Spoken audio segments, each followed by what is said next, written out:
Chapter 663. Then, Chen Yutian, the peak master of Bihu, Mo Qi and Guananshan, who represented Tianguang Peak, and the elders of the peaks all came forward to salute him. Not everyone came to welcome his return, such as Nan Wang and Fang Jingtian. The most important thing for a cultivation practitioner was to cultivate. They usually stayed in seclusion for more than 10 years or even longer. No one could blame them for that. Similarly, not everyone welcomed Jing Jiu's return. For example, the new peak master of Yunxing. Even though he saluted with the others, his expression was cold. Ping Yongka, who had not been back to Oyama for 100 years, asked Yuan Chu in a low voice, "Senior brother, who is this man?" Yuan Chu said, "Jin Sadeo. After Fu Wang's death, he is now the peak master of the Sword Peak." Ping Yongka had a special affection for Yunxing Peak and was curious about the new peak master of Yunxing. Seeing his expression and demeanor, he couldn't help but feel disappointed. He said in a low voice, "That's it? He's not as good as me." His voice was so low that only Yuan Chu and the others could hear him, and they almost burst out laughing. To everyone's surprise, Jing Jiu suddenly said, "Then you can do it." It was dead silent by the stream of sword washing. A gentle breeze blew over the surface of the water, stirring up the ripples. The elders and disciples of the peaks thought they had heard it wrong. Then they came to their senses and were shocked speechless. Jin Sadeo's face turned pale. Fortunately, Jing Jiu just said it casually and didn't do anything. Then, he didn't go back to Shima Peak to see his monkey, nor did he hurry to Tianguang Peak to repair the chair. Instead, he went directly to Shilai Peak.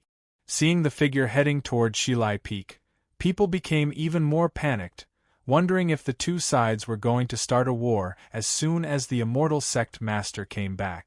Countless streaks of sword light followed. Guangyuan Jinren was extremely worried. He wanted to say something to Jingjiu, but he found that he couldn't catch up with Jingjiu's speed. He couldn't help but feel shocked.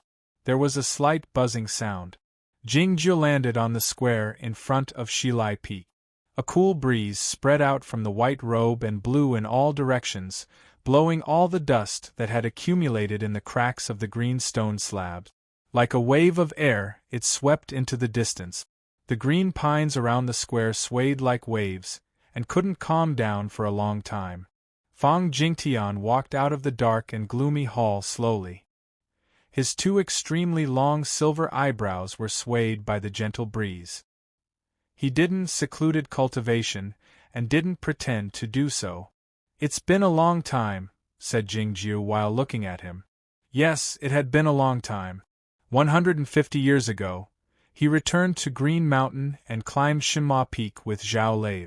Since then, Fang Jingtian had been trying to kill him. When Jingyang's fake abode opened, Fang Jingtian wanted to kill him, but Zen Master's lotus carriage happened to pass by. During the Battle of Cloud Platform, all the elites of Aoyama came out. Fang Jingtian was in charge of Aoyama. He wanted to kill everyone on Shinma Peak, but Lu Ada happened to be there. Jingjiu was a person who would turn around and leave when he saw the shadow of death. He had experienced many life-or-death crises in this life, but they were all his own choices, and he had prepared for them carefully. Only Fang Jingtian's lethal intent had made him feel threatened, because he was still very weak at that time. Not to mention the Aoyama sect leader ceremony 100 years ago. In the eyes of the world, he was forced out by Fang Jingtian. The flames and sword lights were withdrawn. Guangyuan Jinren landed by Jingjiu and waved his sleeve backhandedly. Countless pure sword wills broke through the air and formed a barrier in front of the grand hall of Shilai Peak, blocking all the disciples of the third generation outside.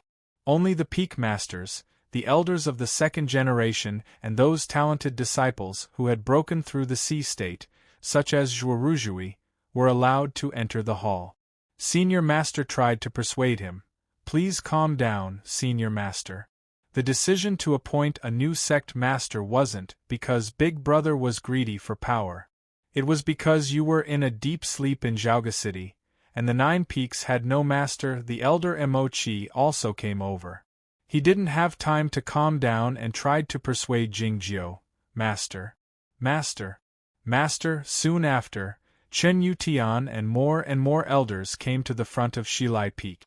Most of them didn't dare come forward. Only a few elders with the highest status and seniority surrounded Jingjiu and tried to persuade him. What they said was reasonable. Yuan Qijing had just left Aoyama not long ago. It would be inexcusable if Aoyama fell into a civil strife.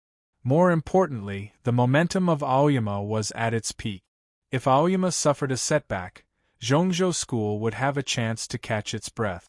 However, no matter what Guangyuan Jinren and others said, Jingjiu didn't give any response. All he did was look at Fang Jingtian in the distance in silence. Gradually, the voices of persuasion died down. The simple and honest elder Emochi still didn't want to give up. He said with a blushing face, "Senior Master." Senior Master. All of a sudden, Zhuoruzhui stepped forward and helped Elder Emochi to take a few steps forward with a smile on his face. Elder Emochi was even more worried. He slapped Zhuoruzhui's head, saying, "It's serious, serious. Don't make a scene." Ouch! Zhuoruzhui fell into Elder Emochi's arms. "Senior Master, you hit me too hard," he said in a painful tone. "I'm dying." Elder Emochi was startled, wondering what was going on. He helped Zhuoruzhui sit down hastily. A cold voice broke the awkward and tense silence in the square. "You all call him Senior Master today, but what about that year? You still didn't recognize him as the Senior Master even though he had the will of the immortal Lu Xi, and the sword Justice said it himself. Why? It was because he had just broken the sea state back then, and you didn't think he was strong enough to fight. But why don't you doubt him anymore? Is it because of Zen Master's attitude or Senior Master Lien Sanyue's? Neither. It's because he can fight now." Countless gazes fell on Zhao Lei, waiting for what she would say next with a strong uneasiness in their hearts. She looked at Fang Jingtian expressionlessly and said, "If that's the case, why don't we fight today?" The square in front of Shilai Peak grew even quieter. Fang Jingtian said appreciatively while looking at Zhao Lei with his silvery eyebrows fluttering slightly, "You're indeed a genius who has reached the upper limit of the sea state the fastest since the founding of our Aoyama sect. The sword work of the Aoyama sect is all about fighting. How can we not fight?" Then, he turned to Jingjiu and said, "In fact, I've been waiting for you for a long time." Upon hearing this, an uproar broke out in the square. As Guangyuan Jinren was about to say something, Fang Jingtian raised his right hand and said, "Young brothers, this has nothing to do with you." No sooner had he said this than Jingjiu vanished from the square. Jingjiu left with the wind after stroking the white cat in Zhao Lei's arms. The snow on Shangda Peak didn't melt all year round. Walking among the peaks, one could only see the monotonous white and black rocks except for the green pines and cypresses, which made one feel as if he was in the snowland in the north. As a breeze suddenly blew up, Jingjiu and Fang Jingtian landed outside the manor cave, bringing up some snowflakes. Many years ago they had lived and cultivated here. Now that they had returned, it was hard to tell what they felt. "I haven't lived here for a long time, and my young sister and the others haven't lived here for a long time. Our master was harmed by you too. Speaking of which, we haven't spent much time with our master." Standing by the cliff's edge, Fang Jingtian looked at the vast mountains outside the snowy fog and said expressionlessly, "But a master for a day is a father for a lifetime." Ignoring him, Jingjiu turned around and walked toward the manor cave. Fang Jingtian's silvery eyebrows fluttered slightly like the snowflakes. Curling up the corners of his mouth, he revealed a mocking smile and turned around to follow Jingjiu. The well leading to the underground sword jail was still exuding a faint cold intent, but the old man who used to stand by the well and look down into it was no longer in this world. "How did Big Brother feel when he left?" asked Fang Jingtian. Jingjiu didn't want to talk much with this person, but he was willing to talk more about Yuan Qijing and Lu Xi. He said he was very happy, he said. That's good. Fong Jingtian drifted up and landed at the bottom of the well. Along with the eternal sunlight, the two figures drifted down to the bottom of the well. It was dry on the ground, devoid of snowflakes and damp, accumulated water. The dead dog, who looked like a black mountain, opened his eyes slowly. The expression in his eyes was as profound as ever, but they were calm and gentle. Today I listened to the Netese cloud song of "This Star Comes from Earth," and suddenly heard the familiar prelude. I have listened to the album of Do Wei's Dark Dream many times at the university. I like it very much, and so does my brother-in-law. When my sister was pregnant, we played this song every day at home. Later, when the child was crawling on the ground, we often played this song at home. We have always joked that our niece's prenatal education and preschool education are indeed different from others. The reason why I had such a feeling today is that my precious niece was sitting at the desk next to me, drawing in front of the computer when the music was playing. She is a college student, majoring in drawing. I listened to the song and looked at her, asking her if she still remembers it. She said of course. I don't feel that I'm old, but I feel very good. Though the word inheritance is a bit exaggerated, the influence between family members and the older generation is still there. Like Taiping and Fong Jingtian, I had intended to write more about Fong Jingtian, but I deleted them to save space. That's the gist of it. Actually, to change the story, he is Chun Pingping. He is the Avenger. I can't say that I like him, because I was stingy and didn't give him any ink. Here, I'll add a few lines to thank him. Chapter 664. The sunlight shining down from the sky illuminated the stage-like floor. Fong Jingtian bowed to the dead dog earnestly. Regardless of what attitude the dead dog had toward Taiping Jinren, it was evident that he had obtained the permission of the dead dog to leave the sword jail. The dead dog revealed a smiling expression in his eyes. Then he looked at Jingjiu and asked with his eyes, "Are you sure you want to do this?" "It's simple," said Jingjiu. The dead dog fell silent for a while, and then closed his eyes again, saying nothing. A sigh seemed to break out in the gloomy underground space. It was quiet in the sword jail. The air seemed to have solidified into the rocks, which were even harder than the rocks on the Shangda Peak. The two figures in the heavenly arrival state walked past slowly, bringing a tremendous mental pressure to the large demons and deviant practitioners in the cells on the two sides. Though they couldn't hear the footsteps, they could hear the drumbeats in their hearts, one louder than the other. When they arrived at the deep end of the sword jail, Fong Jingtian halted his steps and looked at the cell at the end of the gloomy passage, asking, "Did you lock my master up here?" Jingjiu uttered, Fong Jingtian asked, "Who is locked up in there?" "You're not the sect master, so you're not qualified to know," said Jingjiu. Fong Jingtian pulled back his line of sight and continued walking forward. There was only one other passage in the sword jail besides this narrow and lonely dead-end passage. It was the only way to get in and out of the Hermit Peaks. There was no other way. It was said that this was the intention of the grandmasters of the previous generation of the Aoyama sect to set up the Hermit Peaks. Only in a hopeless situation could one be reborn. Only when one was in a hopeless situation could he break through the seemingly impossible barrier on the arduous path of cultivation. In the entire cultivation circle, only 4 people knew that there was another way out of the Hermit Peak. Lu Xi and Yuan Qijing were dead, and Jingjiu and Taiping wouldn't tell anybody else about this secret. The scenery in the Hermit Peaks was very beautiful, so beautiful that it did not seem like the real world. However, it was interesting that they could see it in the real world, or to be exact, on the top of Tianguang Peak.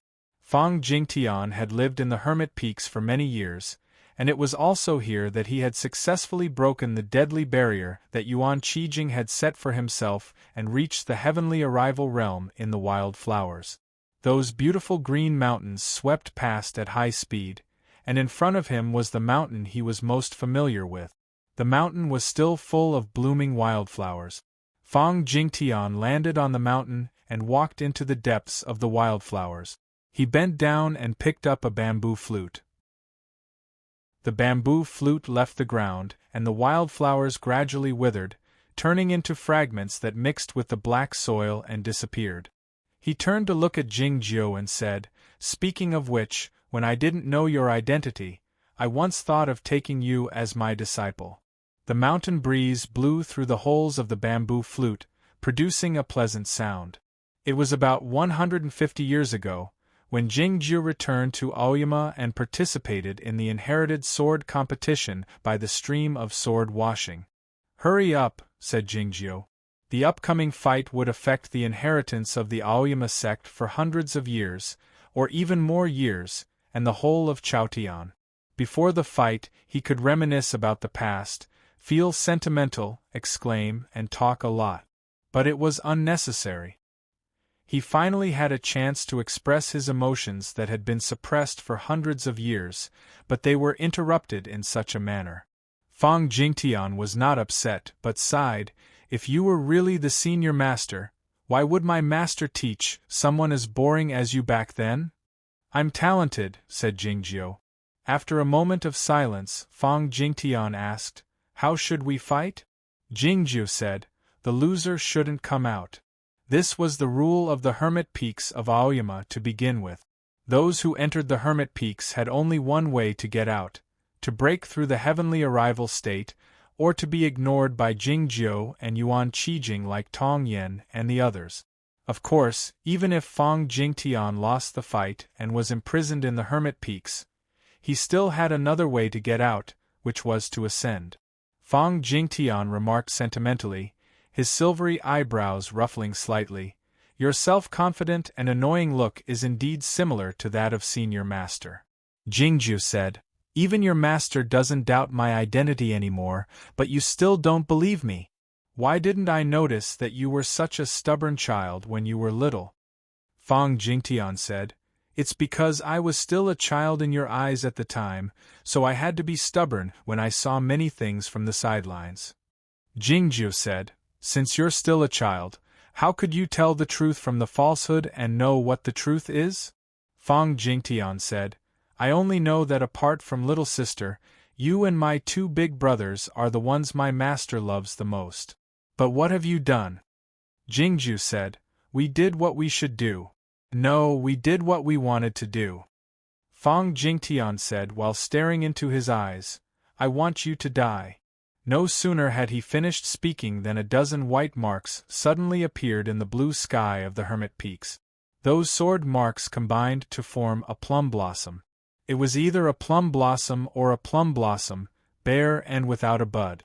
Those marks were all sword wills. They pierced through heaven and earth. The people of Aoyama sect stood on the square in front of the grand hall of Shilai Peak, listening to the rustling of the pines and looking at the sky blankly, not knowing where Jingjiu and Fang Jingtian had gone. Zhao Leu felt the weight in her bosom lighten, and found that Ada was nowhere to be found. She looked at the distant Shanghai Peak reflexively. Guang Yuanzhenren had sensed the commotion a while ago, a hint of worry flashing in his eyes. Since Jingjiu and Fang Jingtian had gone to Shanghai Peak, it meant that they would go to the Hermit Peaks. Going to the Hermit Peaks meant that this fight would be different from the sword fight between him and his big brother. It would be a real fight to the death. On the top of Qingrong Peak, Nan Wang didn't drink alcohol for once. She wore shoes and stood under a flowering tree, looking in the direction of Shanghai Peak, her small face full of anger and helplessness. She knew that Jingjiu and the others had returned to Aoyama, but they didn't show up because they wanted to interrupt this fight in secret. It was better not to mention that they knew their limit. Though her cultivation state was inferior to that of Fang Jingtian and Jingjiu, she had other ways to interrupt this fight. It seemed that Jingjiu and Fang Jingtian had guessed what she would do, so they went to the Hermit Peaks directly. There was only one passage in the Hermit Peaks, and the dead dog was guarding it. She couldn't get in there, so she had no way to interrupt this fight. The flowering tree shook slightly, and countless fine sword marks appeared on the black rocks. Those marks floated up into the air and turned into sword strings, forming an invisible bridge. Her dress and the silvery bell rang slightly. She stepped on the bridge and landed on the top of Tianguang Peak. The people in front of Shilai Peak came back to their senses after sensing the sword strings in the sky. They leapt up on their swords and headed toward Tianguang Peak. A corner of the Hermit Peaks could only be seen from the top of Tianguang Peak in Aoyama, which was thousands of miles away. Countless sword lights illuminated the sky and retreated to Tianguang Peak. The crowd had no time to bow to Nan Wang at the edge of the cliff, and looked in the direction of the Hermit Peaks. They could only vaguely see a corner of the Hermit Peaks, which were countless green mountains in the ocean of clouds, but they couldn't see the figures of Jing Jiu and Fang Jingtian at all. There was a muffled boom. The crowd was startled. They turned to the source of the sound and found some dust falling off the stone monument on the back of the round turtle, wondering what was going on. The fight in the Hermit Peaks should have started by now, but why did the stone monument produce some commotion when they couldn't see any scene? Some disciples who had just entered the sect for a short time couldn't help but wonder if the ancestors of the Aoyama sect were infuriated because they couldn't bear to see the infighting. "Who do you think will win?" Nan Wang's voice suddenly burst out from the edge of the cliff. The crowd eyed each other in bewilderment, thinking that they wouldn't dare to voice their thoughts even if they had the same idea. Those two guys only cared about their own happiness, but they didn't think about how much trouble they would bring to Aoyama. "What a headache," Nan Wang said. "Who knows how long the fight will last? Are we just going to watch from here? Why don't we make some bets and enjoy the show?" Her voice was very calm and emotionless, but anyone could tell that she was in a very bad mood. It was filled with the dejection of defeat and the smell of breaking a jar. It was still quiet at the edge of the cliff. No one dared to cater to her mood.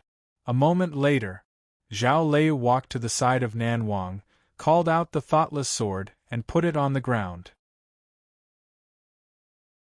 Chapter 665. Nobody expected Zhao Lei to bet on the thoughtless sword. As for who she bet on, the answer was obvious without a second thought. Soon after, Yuan Chu and Ping Yongka walked over. The sword Yuan Chu took out was the nameless strange gray sword. Ping Yongjian searched his body for a long time, and finally took out a flatbread given to him by Apiao, feeling embarrassed. Zhuoruzhui coughed twice and pretended to search his body for a long time. In the end, he took out a golden leaf. This was an extremely shabby bet, not even as good as the flatbread given by Ping Yongka. The gentle wind kept blowing on the top of Tianguang Peak, and so did the sound of footsteps. With Zhao Lei taking the lead, more and more people placed their bet. The elders of the peaks were very prudent, so they wouldn't allow them to fool around. Even though Nan Wang had spoken, most of the participants in the gambling game were the disciples of the third generation. Surprisingly, all of them bet on Jingjiu. Nobody thought Fang Jingtian would win. The elders of Shilai Peak fell silent. Even if they wanted to win some face, what could they offer that was equal to the thoughtless sword? Looking at Nan Wang's left hand, which was full of swords, flatbread, and a golden leaf, and then her right hand, which was empty, Guang Yuanjinren couldn't help but sigh. Even though Jingjiu had entered the heavenly arrival state in Zhaoga City, he hadn't been in the heavenly arrival state for a long time. How could he be a match for Fang Jingtian, a swordsman in the middle state of the heavenly arrival state? The reason was simple. The immortal Jingyang had never lost. Jingjiu hadn't lost either. Jingjiu had participated in many fights over the last 100 years. He fought against Gu Qing at the inherited sword competition, Ma Hua and Gu Han at the sword trial, the young talents of the cultivation circle at the plum meeting, the Dao competition, and the fights between the swordsmen later on. At the beginning of these battles, no one thought highly of him, but he won all of them. He had long earned the title of invincible in the cultivation world. Thinking that he was the reincarnation of perfected Jingyang, he gave off a feeling of invincibility. Now, as long as he participated in a battle, no one would be optimistic about his opponent, even if his opponent today was Fang Jingtian. The battle between Fang Jingtian and Guang Yuanzhenren for the position of the sect leader was peaceful and peaceful. It ended quickly because they were not fighting for life and death. All they needed to do was to determine the difference in cultivation level. However, the battle in the Hermit Peaks today was a battle of life and death. Even if there were differences in cultivation realms and cultivation, who would admit defeat? Nan Wang was right. They didn't know how long it would take for it to end. People stood on the top of Tianguang Peak and looked in the direction of the Hermit Peak. They could not see anything, but they were still very nervous. Muffled sounds kept coming from the steel, which sounded like the beating of war drums. Dust rustled down, making people feel even more uneasy. The dusk grew thicker and the night came again. The starlight grew brighter, washing the peaks and the drifting clouds among them like water. No one on the peak spoke. Some people gradually withdrew their gazes and looked at the scenery or their own hands, lost in thought.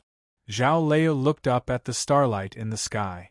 She suddenly found the starlight dimmed for a moment, so she turned her head to look at the steel reflexively.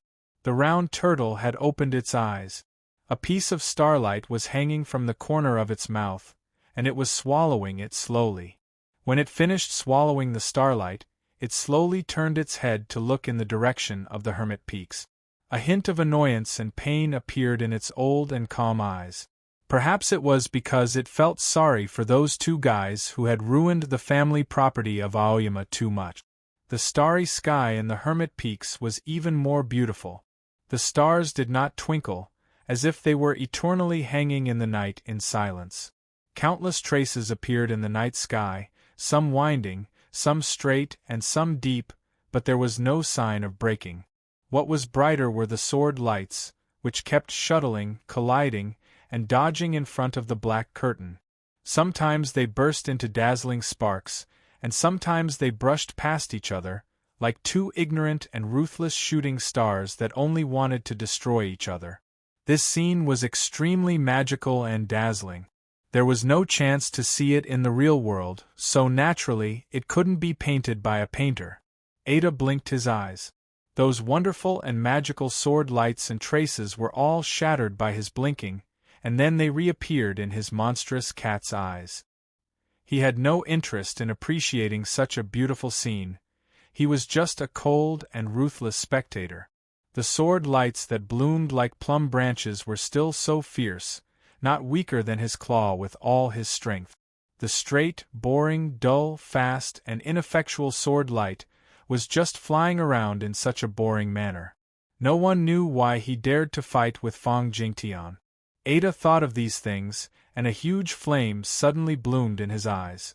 The two sword lights met again. Well, his situation seemed to be a little worse. No matter whether he admitted it or not, I'll say that you seemed to be dying at that time. What if I didn't help you? As the head of Aoyama, you have to accept my kindness. Make your move, Ada. Thinking that he, the principal guard, would be remembered in the history of the Green Mountain sect, Ada felt so happy that he was on the verge of fainting. He wagged his head with the wind and was about to leap into the night sky to sneak attack Fang Jingtian. Suddenly, a soft palm fell on his head and pressed him to the ground, making him unable to move. The palm was really soft and warm, and it felt very comfortable when it fell on his head. Ada, on the other hand, felt great fear. His pupils shrank to the size of beans, and his white hair stood on end. He uttered a cold and vigilant low cry. Damn it! Weren't you hundreds of miles away? How come you suddenly came here? Damn it! How come you've become so powerful after hundreds of years? The sword lights, which were many times brighter than the stars, illuminated the Hermit Peaks. In comparison to the cracks in the sky, the ground of the Hermit Peaks was many times more miserable, with ravines 100 feet deep and 10 miles long everywhere. It was a scene of devastation everywhere. Dozens of peaks had been completely destroyed, but the outside of the manor caves in those peaks were still illuminated with green light. If the two in the sky continued fighting, they wouldn't have any scruples at the critical moment of life and death. If the heaven and earth were to collapse, what would happen to those elders of the previous generation who were still behind death doors in the manor caves? The dead dog had been observing the fight in the Hermit Peaks in order to prevent such a thing from happening. He had sensed Ada's presence the moment he sneaked into the Hermit Peaks. Many years ago, Ada often came to the Hermit Peaks to cause trouble, so he was quite familiar with this place. But how could he be more familiar with it? Moreover, Ada had prepared a great deal over the years to guard against the cat. As such, as Ada was about to jump into the night sky and launch the most shameless and powerful sneak attack at Fong Jingtian, the dead dog raised his right front paw and pressed Ada down. A huge dog as large as a black mountain, and a small cat as large as a dandelion. The comparison of their body shapes and the scene were truly interesting. The dead dog didn't pay any more attention to Ada after pressing him down. He looked at the two sword lights in the night sky in silence. The straight sword light traveled at a high speed. He had never seen a faster sword light despite having stayed in Aoyama for so many years. Yet, the sword light that was as zigzagging as a plum blossom was not bad either. Its sword wheels were zigzagging and indefinite. No matter how fast the straight sword light traveled, it was hard to locate its position. On the contrary, the dead dog was almost trapped by it a few times. Meow. A feeble meow of a cat could be heard in the peak. The dead dog lowered his head to look at the white cat under his paw, his eyes calm and warm, but his willpower was quite determined. I know Jingjiu is the sect master, but I can't get involved in this fight, neither can you. Ada knew that the dead dog hadn't learned the two-mind connection from Taiping Jinren, so he cursed the dead dog several times in his mind, wondering how many disciples of Aoyama the dead dog and the devil rooster had killed by that pair of brothers. Then, Ada meowed loudly and confidently again. The dead dog tilted his head slightly, bringing up a gust of night wind. He looked at Ada in surprise, wondering why he was hungry. Ada meowed twice, indicating that he was extremely hungry. The dead dog lowered his head and held Ada in his mouth after some thought. He leapt up in the night wind and arrived in front of a distant mountain noiselessly. This mountain was different from the other mountains in the Hermit Peak. It was a barren rocky mountain devoid of wild grass and trees. There were many caves among the cliff. There was a stone statue in each of the caves. Each of the stone statues was a swordsman of Aoyama who had failed to break through the state and died in the Hermit Peaks. Chapter 666. There was a soft clap. Ada landed on the ground and raised his right hind leg. He sniffed his body carefully and only relaxed after confirming that there was no smell of saliva. When it raised its head and saw the mountain, it couldn't help but jump in fright. When it came to the Hermit Peaks to play, it had rummaged through this stone mountain many times. But when did you change your diet?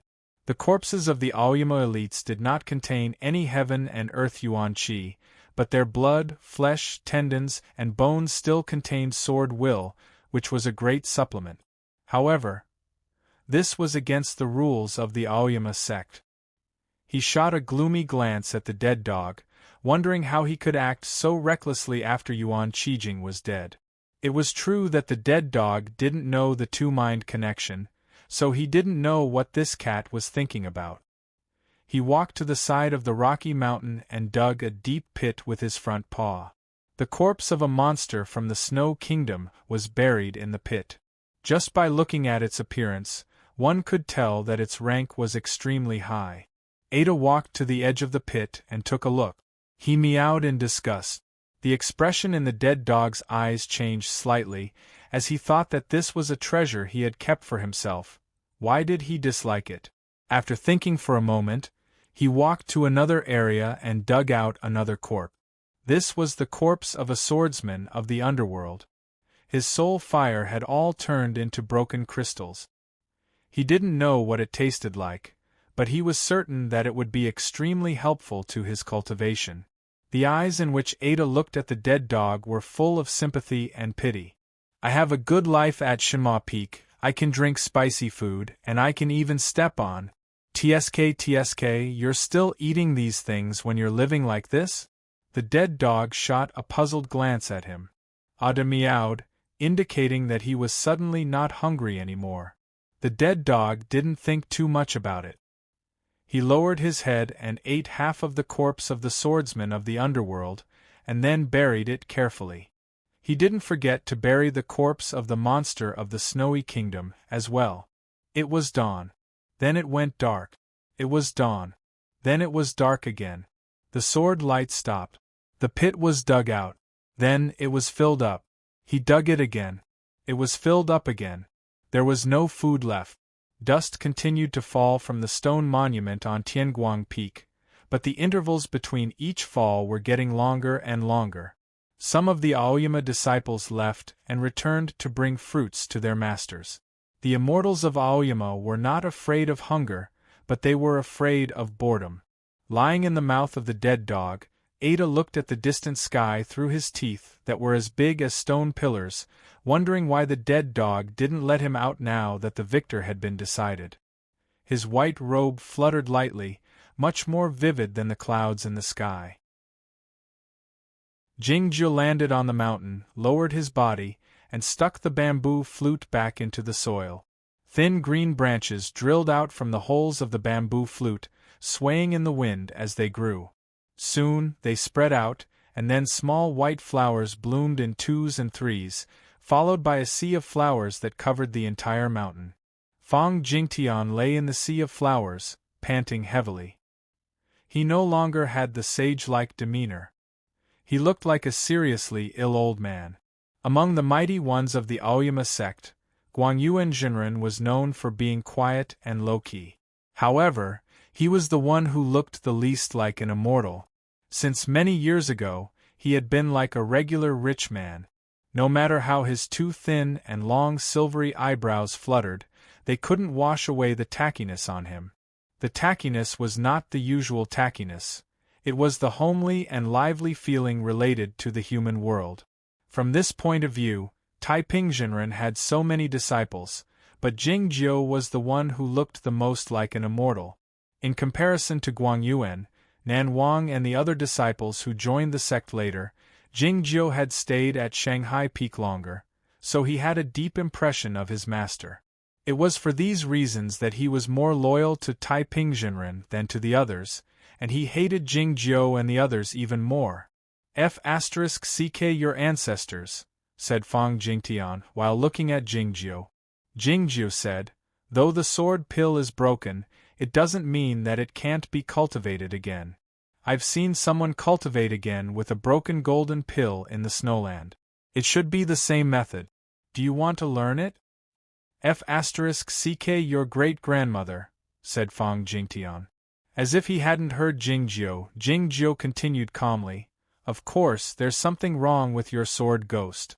It's showing signs of dispersing. If you want to recover, you'll need more than 200 years. You should be able to hold on until that day. F*ck your mother, said Fang Jingtian. Just stay here and treat your wounds. Try your best to stay alive. It's never good to die. Looking at the sky, Jingzhou said, we'll meet again soon. F*ck you, said Fang Jingtian while gasping for breath. No, said Jingzhou. Having said that, Jingzhou left the hermit peak. Coming to the passageway of the sword jail, Jingzhou stopped at a certain place, turned around and looked at the cell at the end of the quiet passageway on his left, and suddenly sat down cross-legged. A great many formidable sword wills were hidden in the passageway, which were set up by Jingzhou many years ago. Even he himself couldn't withstand them, but the situation had changed. In the cell, the snow girl squatted on the bamboo chair, looking at the fake icy peaks and snowland. She knew that Jingzhou had arrived, but she had no intention of turning around. After a long while, she seemed to have sensed something, a gleam flashing in her dark pupils. She turned around slowly and looked at the stone door of the cell. Their gazes met in the air through the stone door of the cell, and then countless invisible turbulence occurred. Jingjiu and that person in the cell had sat silently and faced each other a few times, and Jingjiu had always been at a disadvantage during those times. But it was a bit different today. This should be the first time he could talk to her as an equal since he met her on the cold mountain. Of course, this was merely an equal attitude, and it didn't mean that he had the same ability as her. The snow girl suddenly made 2 gurgling sounds. You've grown stronger after 100 years, so I'll give you enough respect. Since you want to exchange, let's exchange. Jingjiu said, the bamboo chair has decayed 100 years ago, why should I exchange it for the fairy energy in my body? The snow girl stopped talking, and turned around to look at the patch of icy peaks and snowland that hadn't changed at all. Jingjiu said, do me a favor a few days later, and you'll be doing yourself a favor. The snow girl lifted her head slowly to look at the stone wall. It was Shangda Peak above the stone wall. It was the sky above Shangda Peak. What was above the sky? She made 2 gurgling sounds.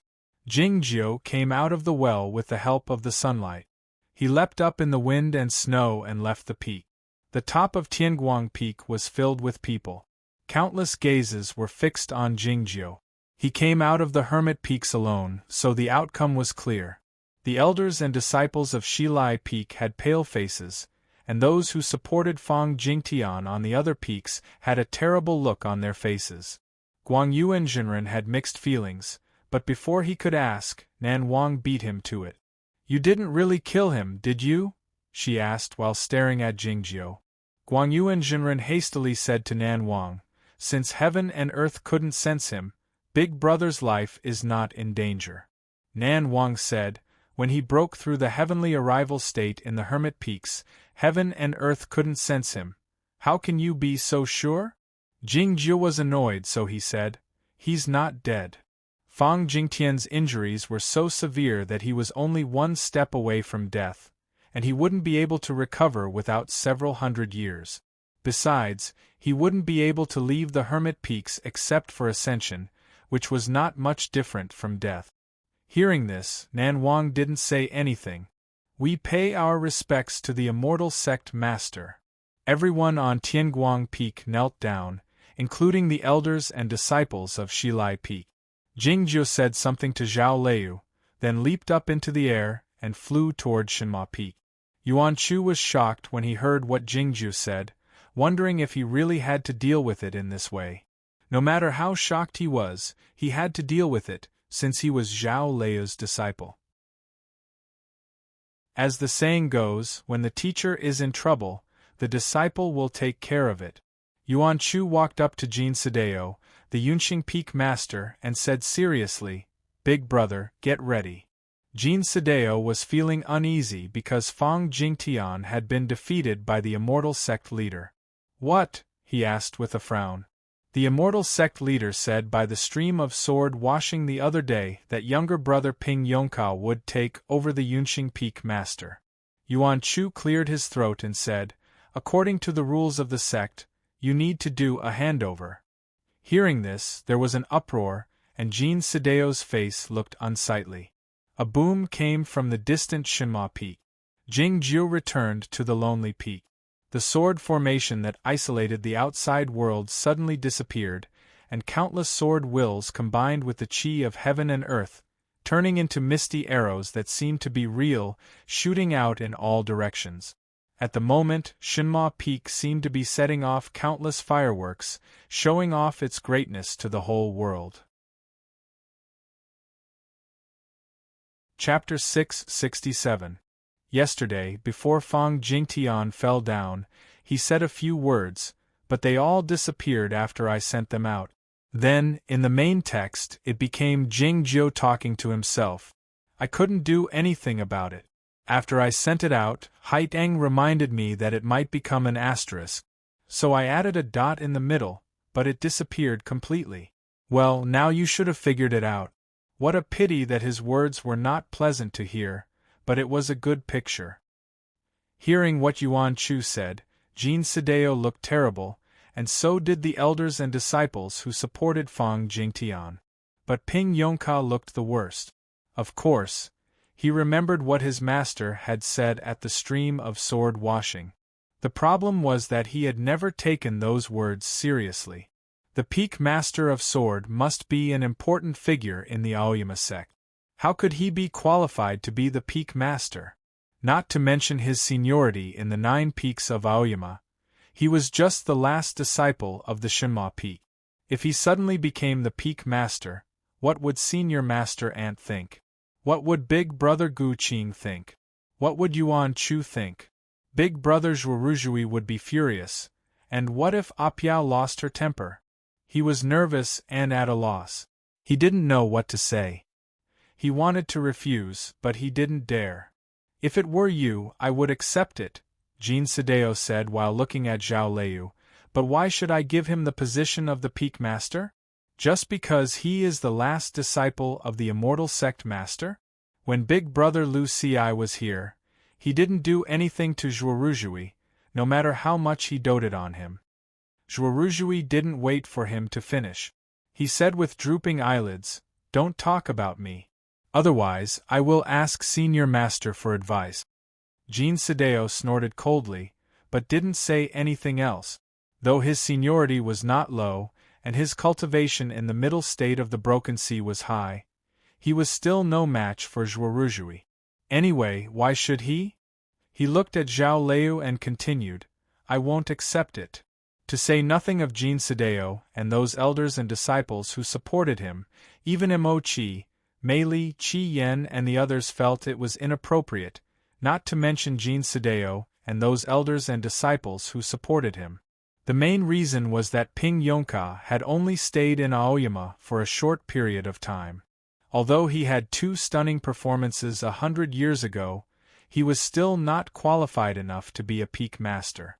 Those elders and disciples of Yunqing Peak were even more unwilling to serve such a person as their master. They looked at him rather unkindly.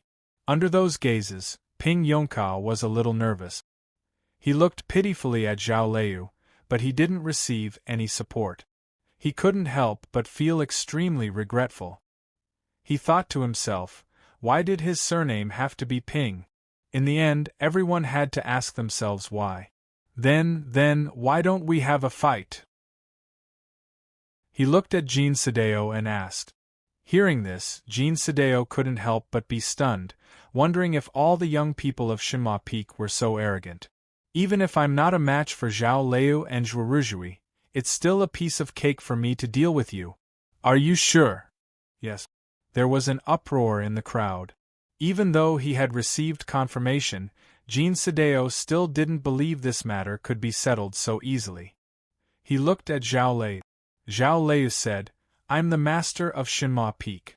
The meaning of this statement was clear. She wouldn't care anyway. In the eyes of Jin Sadeo and the others, since she didn't care, the immortal sect master, who was so lazy, wouldn't care either. Taking a deep breath, Jin Sadeo said, Okay. Hardly had he finished speaking when a man appeared in front of him. The pine trees rustled in the wind. It was unusually quiet in front of the hall of Shilai Peak. Seeing this scene, people's eyes were full of disbelief. Ping Yonka placed his right hand on Jin Sadeo's neck. Does this count as your defeat? He asked with uncertainty and bewilderment. Jin Sadeo's face turned extremely pale, and then turned purple. This is a sneak attack, he said in a trembling voice. Ping Yonka said embarrassedly, Sorry, I'm a bit nervous. Having said that, he retreated to the side of Zhao Lei without any visible movement. He had covered a distance of 100 feet in an instant, without leaving any residual shadow or making any sound of wind, as if he hadn't moved at all. Seeing this, the crowd was stunned again, wondering what kind of movement this was. Those who had witnessed Ping Yonka's performance at the sword trial and the plum meeting more than 100 years ago knew that this was the legendary shapeless sword body. Jingjiu, Zhao Lei, and Ping Yonka were the only 3 people in the whole of Aoyama and the whole cultivation world who had mastered this ability. Jin Sadeo took another deep breath to suppress his anger, nervousness, and frustration. He didn't dare to be careless. He called out his flying sword, ready to employ the most powerful move of the old bird sword style of Yunqing Peak. The flying sword looked very faint in the sky, like an ice cube that could disappear at any moment. It was the famous sword of Aoyama, the absolute emptiness. Ping Yongka thought that he wouldn't be able to approach him as easily as before since his opponent was well prepared this time. He couldn't help but feel more nervous. Crack! The pine trees seemed to have been cut off by an invisible barrier. The absolute emptiness sword rose up along with the wind, bringing along a dozen agile sword lights, heading toward Ping Yongka. Ping Yongka leaned forward reflexively and dashed in that direction. With a thudding sound, the dust on the ground rose slightly. In the next moment, he came before Jin Sadeo again and placed his right hand on Jin Sadeo's neck. The sword lights were emitting from his clothes and black hair, and his fingers exuded a faint, formidable sword will. The absolute emptiness sword was still in the sky. The old bird sword style hadn't been formed yet, let alone attacking. It became even quieter in the square. The crowd couldn't believe what they had just seen. Jin Sadeo's face was full of astonishment and indignation. His lips trembled slightly, but he couldn't utter a word. "Does this count as my win?" Ping Yongka asked him seriously. Jin Sadeo reached out his hand to call back the absolute emptiness sword and put it into his empty left hand. He turned around and walked toward the outside of the square. He didn't turn his head around no matter how the elders and disciples of Yunqing Peak shouted at him. A peak master in the middle state of the Broken Sea realm had been humiliated by a young disciple who had been in the sect for more than 100 years. How could he have the face to stay on the square? It was highly likely that he had been provoked and wanted to go to the Hermit Peaks to keep Fang Jingtian company. Ping Yongka wondered why Jin Sadeo was still so angry if it wasn't a sneak attack. He turned his head timidly to look at Zhao Lei, wondering what he had done wrong. Zhao Lei looked at him, her eyes full of the image of herself when she was young in the Sword Peak. A hint of appreciation showed up in her eyes as she said, "You're pretty good." A few iron eagles suddenly flew up from the distant Sword Peak, giving off a rare cry. The clouds and fog dispersed slightly, and dozens of sword wills rose up joyfully, as if they were welcoming something. Yuan Chu walked up to him and looked at the absolute emptiness sword in his hand enviously, asking, "You're pretty good. What state are you in now?" "I don't know," replied Ping Yongka with a puzzled expression. He really didn't know what state he was in at the moment. He had thought he would definitely lose if he fought with Jin Sadeo, and his master would blame him for not being the peak master of the Sword Peak. Unexpectedly, he won. Hearing this answer and thinking of what they had seen, the crowd was shocked speechless again, wondering what kind of place the Shenma Peak was on Earth. The fight between Ping Yongka and Jin Sadeo took only a short time, and there was no dazzling scene. But the disciples of Aoyama all practiced swordsmanship, so they understood what Ping Yongka's too close approaches meant. As for the more important sword fight, which was related to the position of the leader of Aoyama, no one was there to witness it. Zhao Lei thought that Jing Jiu used this fight to familiarize himself with the state of heavenly arrival, but others thought it took him a few days to finish the fight because the fight was so intense. A few days were enough for the dead dog to eat up the delicious food he had kept for many years, enough for Ada to curse him 3,000 times in his mind, and enough for Gu Qing to come back from Zhaoga City. The small charcoal stove was lit again, and the silver charcoal had gradually turned silver. The water in the iron kettle had gradually boiled, and it was time to put the tea leaves in. The content of his narration had finally returned to the inside of Aoyama sect from the imperial court. The Zhongzhou school has some complaints about the distribution of resources by the imperial court, but there is nothing they can do about it. The specific distribution of resources on the mountain is still done by Tianguang Peak and carried out by Shuyue Peak. However, this disciple has some doubts that Guananshan has handed over Liangwang Peak to Guhan and the others. He has done things fairly, but he has too much power in his hands, lying on the bamboo chair and enjoying the comfortable autumn sun, Jingju raised his hand to indicate that he had no interest in this matter. Gu Qing understood what Jingju meant, and didn't say anything more. He picked up the teapot and started to serve the tea. There were 3 teacups in the teapot. Jingju gave the first one to himself because it was a bit unfamiliar. He gave the second one to his master because it was just right, and he gave the third one to Zhao Lei because she had a strong taste. At the moment, there were only 3 of them by the cliff's edge. Yuan Chu, Ping Yongka and Apiao were talking about something in the Taoist hall. It was unclear what they were talking about, but it was quite noisy. Jingjiu took the teacup and had a sip, asking, "Have you settled the matter on your side?" Chapter 668. Though Jingjiu asked the question casually, Gu Qing felt a sudden clap of thunder in his mind. His hand holding the teacup froze, and he said in a low voice, "I haven't told Jin Tao yet. I can't say it out loud." Zhao Lei glanced at Jingjiu, wondering why he was so concerned about the relationship between a man and a woman. Jingjiu didn't notice her gaze and continued, "Keep it a secret then, until she or you die." Zhao Lei glanced at him again, wondering what kind of nonsense he was talking about, but she refrained herself from saying anything. Jingjiu continued, "I asked you to come back this time to prepare for the inauguration ceremony of the sect master. You can go back to Zhaoga City after that." Gu Qing was very concerned about his master's affairs. He and Yuan Chu had already sorted out the affairs of the inauguration ceremony of the sect master 100 years ago, but there was one troublesome matter that had to be dealt with in advance. According to the sect rules, Master, you have to take out the inherited heaven sword. Noticing that Jingjiu's expression didn't change, he continued, "In my opinion, we should amend the sect rules in advance." As far as Jingjiu was concerned, the inherited heaven sword was the most threatening existence. Back then, he was forced out of Aoyama by Fang Jingtian and the others because he didn't want to take out the sword. "It doesn't matter," Jingjiu said. "The sheath is in my hands. Nobody can take it away from me." Gu Qing thought it was reasonable.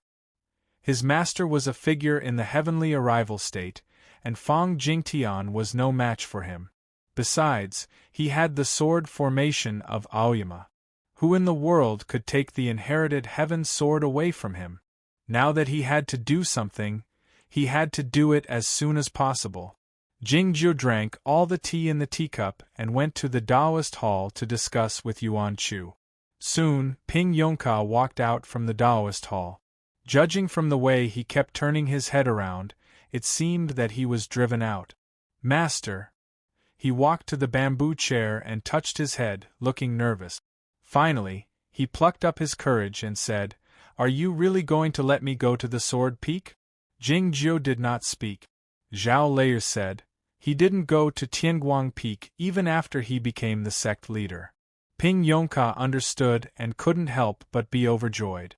He quickly picked up the iron pot and filled their cups, saying, "But I don't know anything, I really don't know how to be a peak lord." Zhao Lei said, "Neither will I. And do you think he will be the sect leader?" Jingjiu glanced at her and knew that it was because of the conversation he had with Gu Qing. Ping Yongka did not understand the undercurrent between the two masters. He scratched his head and said in distress, "But I don't even know the old bird swordsmanship." How could they? Hardly had he finished speaking when Jingjiu took out a booklet and threw it to him, asking, "Anything else?" Ping Yongka took out the empty sword and said reluctantly and helplessly, "If I don't use the sword, what should I do with it?" Jingjiu said, "Whatever." Ping Yongka glanced at Zhao Lei and finally understood something. He hurriedly bowed and left, running back to the Taoist hall. Not long after, mocking laughter came from the Taoist hall, saying that he had poor eyesight and was ignorant. The air on Shenma Peak became relaxed. Zhao Lei sat at the end of the bamboo chair with the teacup in her hand and asked, "Which of the two things should we deal with first?" Jingjiu said, The Zhongzhou school has experienced so many things, so they should be smarter. They won't do anything until I fight him to the death. So I have to deal with him first. The quiet mountain village was filled with the smell of cut straws. The scattered houses and the red lanterns hanging high up in the air diluted the feeling of living in the mountains, giving off an aura of wealth and decadence. San took a bath in the mountain stream and returned to the farmhouse. He chatted with the short and thin old man for a while, and then returned to his own hut. The furnishings in the hut were very simple. There was only an oil lamp, which was cut very short to save money. The flame was as small as a bean, making the hut very dim.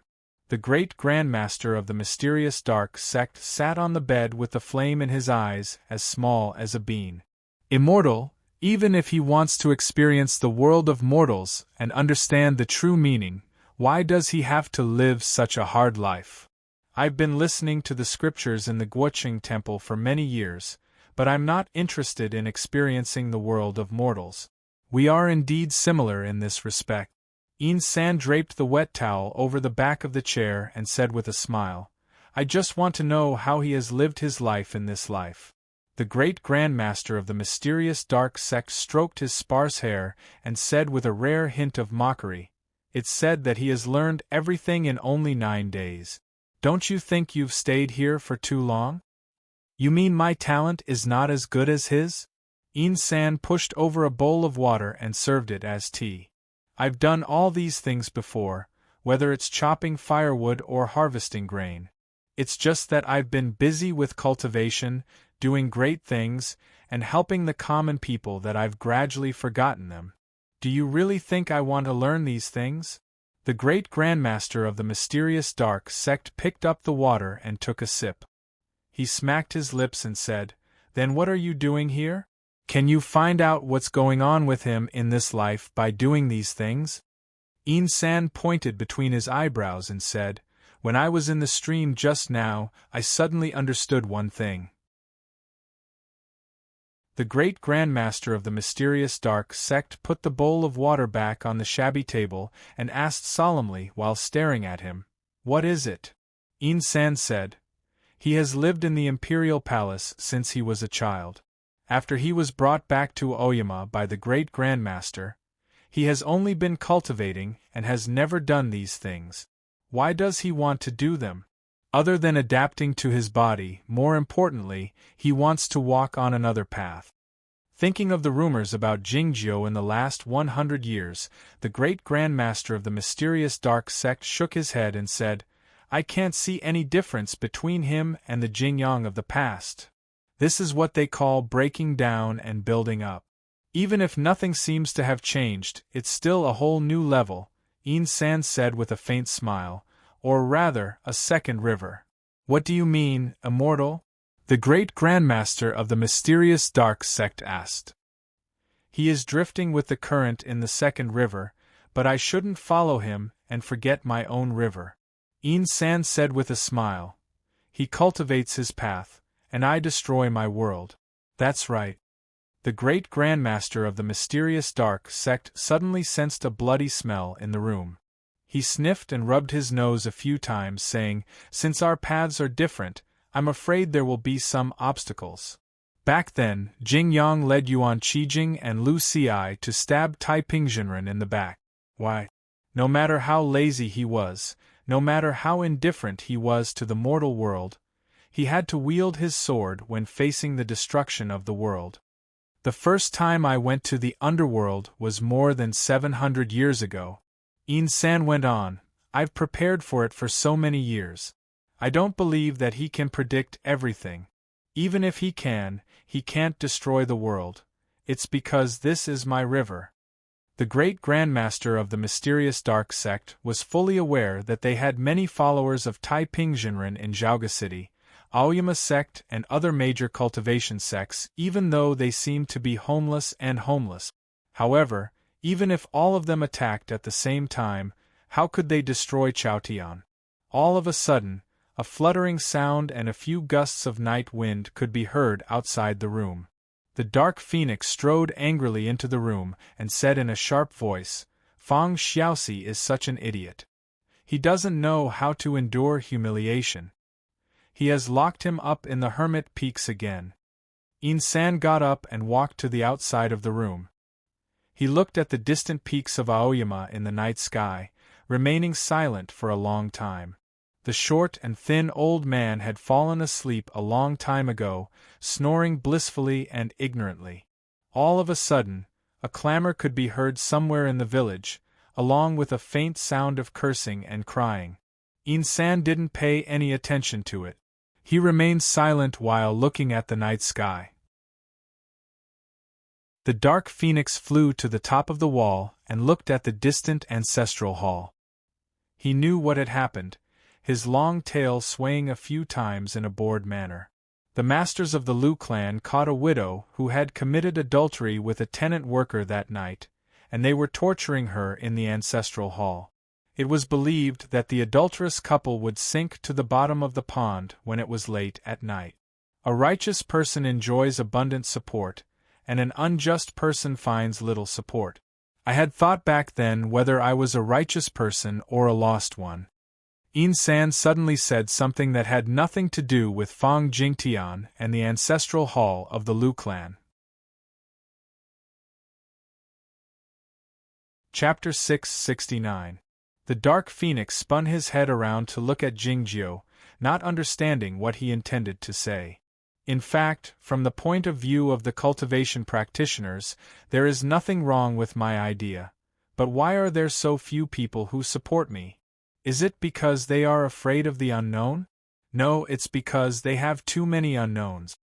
Insan pulled back his gaze and looked at the distant ancestral hall of the Lu clan, saying, "The cultivation practitioners who can't ascend usually leave behind their own descendants. Even my two good disciples are no exception. It's impossible for them to watch me kill all their clansmen and descendants." The great grandmaster of the mysterious dark sect said while rubbing his head, "It's quite normal." Insan shot him a glance and asked, "What about you?" The great grandmaster of the mysterious dark sect had a few decades left in his life, but he had no intention of leaving behind any descendants. "I heard that Su Zai is doing quite well in the West," he said. The dark phoenix remarked in a mocking tone, "You've placed your hope on a disciple who dared betray you." The great grandmaster of the mysterious dark sect sneered, "You're just a bird, you don't understand the meaning of human inheritance." With a smile, Insan continued, "The ancestor of the Lu clan is the youngest brother of Lu Ci. Lu Ci arranged for his descendants to live in this small village, so that they could avoid a calamity. All he wanted was for them to live on. Unexpectedly, Lu Shui appeared here. After Lu Ci's death, nobody took care of this place. As a result, this place has become what it is now. It's much worse than the Yuan clan in Lelong County." Hearing the conversation in the direction of the ancestral hall, the dark phoenix shook his head in disgust as he remarked, "I don't even know why they live like this." Insan said, "It's indeed meaningless and useless for mortals like them to live their lives aimlessly." Having said that, he crouched down and picked up a small pebble from the ground, and then flicked it out. The door of the farmhouse was closed. The small pebble landed on the door, making a faint "pa" sound. A crack appeared on the wooden plank of the door, which was caused by the splashing wooden splinters. The small pebble broke through the door and flew forward in the night sky, encountering the tree by the pond. Many years ago, Jingjiu had lain here and taught Lu Shui the mental cultivation method of Aoyama sect. With another light "pa" sound, the tree bark split open and sawdust flew everywhere. A small hole had appeared. The pebble continued to fly forward. It flew over the paddy field that had been cut to the size of the great ancestor of the mysterious dark sect's head.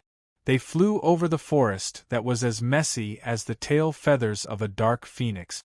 A small hole appeared on the horizontal board of the ancestral hall, piercing through the light in the ancestral hall. Through the wails of widows whose clothes were in tatters, exposing their naked bodies. Through the righteous and malevolent gazes staring at her body. Through the feeble breathing of the dying tenant laborer lying in a pool of blood. They arrived at the deepest and highest part of the ancestral hall. There was an armchair there. The old master of the Lu clan was sitting on the chair. There was another light smack. A bloody hole appeared between Grandpa Lu's eyebrows. A stream of blood slowly flowed out. He slowly fell backwards. On the locust tree in Shangzhou, San had been smashing the rats for a whole day with small pebbles half his clothes in his hands, but none of them were killed. That was because he was unwilling. He was very good at killing people. As for whether he was willing or not, it depended on his mood at the time. Pa pa pa pa. The small pebbles kept flying, leaving countless small holes on the plank of the door and countless white lines in the village under the night sky. There were no screams, but there were exclamations and the sound of running, which gradually became lower and then disappeared. Countless people were lying in pools of blood in the Lu clan's ancestral hall and various houses. San clapped his hands and looked into the distance in the night sky again. The 9 peaks of Aoyama were there. Shangda Peak was the 3rd peak, so I was called San. Shima Peak was the 9th peak, so you were called Jingjiu. This was a new life. You are stepping into a new river. But I shouldn't do this. I'm not San. I'm still the great river, flowing eastward with great momentum. Those who follow me and those who oppose me will perish. Let's go, he said softly. The dark phoenix didn't dare fly close to Aoyama. He landed on the ground and rushed forward as fast as a lizard. The great grandmaster of the mysterious dark sect squatted down and carried him on his back. Aoyama was still on the other side of the darkness. They headed to the other side. He didn't look back. From this moment on, he was not San anymore. He was Tai Pingzhenren. By the time Lu Shisui received the news and came back, it had already been a few days later. Bang! The lone sword turned into a flash of light and returned to his wrist, turning into a sword bracelet, quivering slightly to express his uneasiness. A few days had passed, but the smell of blood was still lingering in the village. Fortunately, the disciples of Aoyama arrived in time, so the corpses hadn't rotted yet. Hundreds of corpses were piled up in the rice fields, including men and women, old and young, with a bloody hole in the center of their eyebrows. It was a gruesome scene. The disciples of Aoyama, the yamen runners of the prefectures, and the officials of the Pure Heaven Bureau had all been cleared out. Zhao Lei squatted down in front of the corpses to check them. Lu Shisui came up behind her and asked while clenching his fists, "Can we catch up with them?" Since the death of his parents, he hadn't come back to the small village and seen his relatives. Perhaps some of them had committed suicide, but what crime had those children committed? It's useless to catch up with them. Zhao Lei stood up and said, 3 swordsmen in the heavenly arrival state are traveling together. Unless the sword formation of Aoyama is employed, nobody can kill them. After a moment of silence, Lu Shisui said, "I hope they won't grow old and die too soon." "I don't understand why they expose their whereabouts near Aoyama," said Zhao Lei. "Is it because of Fang Jingtian? Or does he hate the immortal Lu Ci that much?" "Neither," said Lu Shisui while looking at the corpses in the rice fields. "This is a letter of challenge to my young master." The autumn wind rose. It was cool at first and then cold. Chaotian was on the brink of another winter. What had happened in Aoyama had spread throughout the land. People learned that Fang Jingtian had been defeated by Jingjiu, and they also learned about the bloody incident in the village. It wasn't until then that the young disciples of the cultivation circle and the Aoyama sect finally understood why their masters were so alarmed when Tai Pingzhenren was mentioned, and all they wanted to do was to kill him. This grandmaster was truly crazy. Nothing similar had happened in the following days. Tai Pingzhenren, the great grandmaster of the mysterious dark sect, and the dark phoenix had disappeared again, and the whole of Chaotian became peaceful. However, everyone in Zhaoga City and the various sects could sense the ominous aura in the autumn wind. Even the king of fire carps at the bottom of the cold mountain had a strong sense of danger. He swam toward the deep part of the lava river and felt a bit relieved when he arrived in front of the huge transparent wall separating the human world and the underworld. The ominous aura and the warning came from the lethal intent hidden in the tranquility. It was like the calm before the storm, before the dawn, and before the destruction of the world. Everybody knew that Tai Pingzhenren was going to do something, but where was he and what was he doing? The Aoyama sect sent out many disciples of Liangwang Peak to search along the banks of the muddy river. As for the rule that they couldn't leave the mountains until they reached the broken sea state, it was ignored by Guhan. For some reason, Jingjiu chose to ignore the rule as well. In the Battle of Zhaoga City 100 years ago, the curtain rollers of the imperial court and Bulo Lin cooperated with each other unintentionally. Since then, the two sides had maintained a semblance of peace, but the peace was broken this time. Under the instruction of Gu Qing, the curtain rollers had been collecting information in secret for more than 100 years. This time, they cooperated with the Pure Heaven Bureau to carry out another round of encirclement and suppression. Many remnants of Bulo Lin hiding in various sects and departments were exposed. From Zhaoga City to the Guoqing Temple and from the 1,000-mile wind corridor to Izhou, countless battles had taken place in the darkness of the night at the same time. Many people had died soundlessly.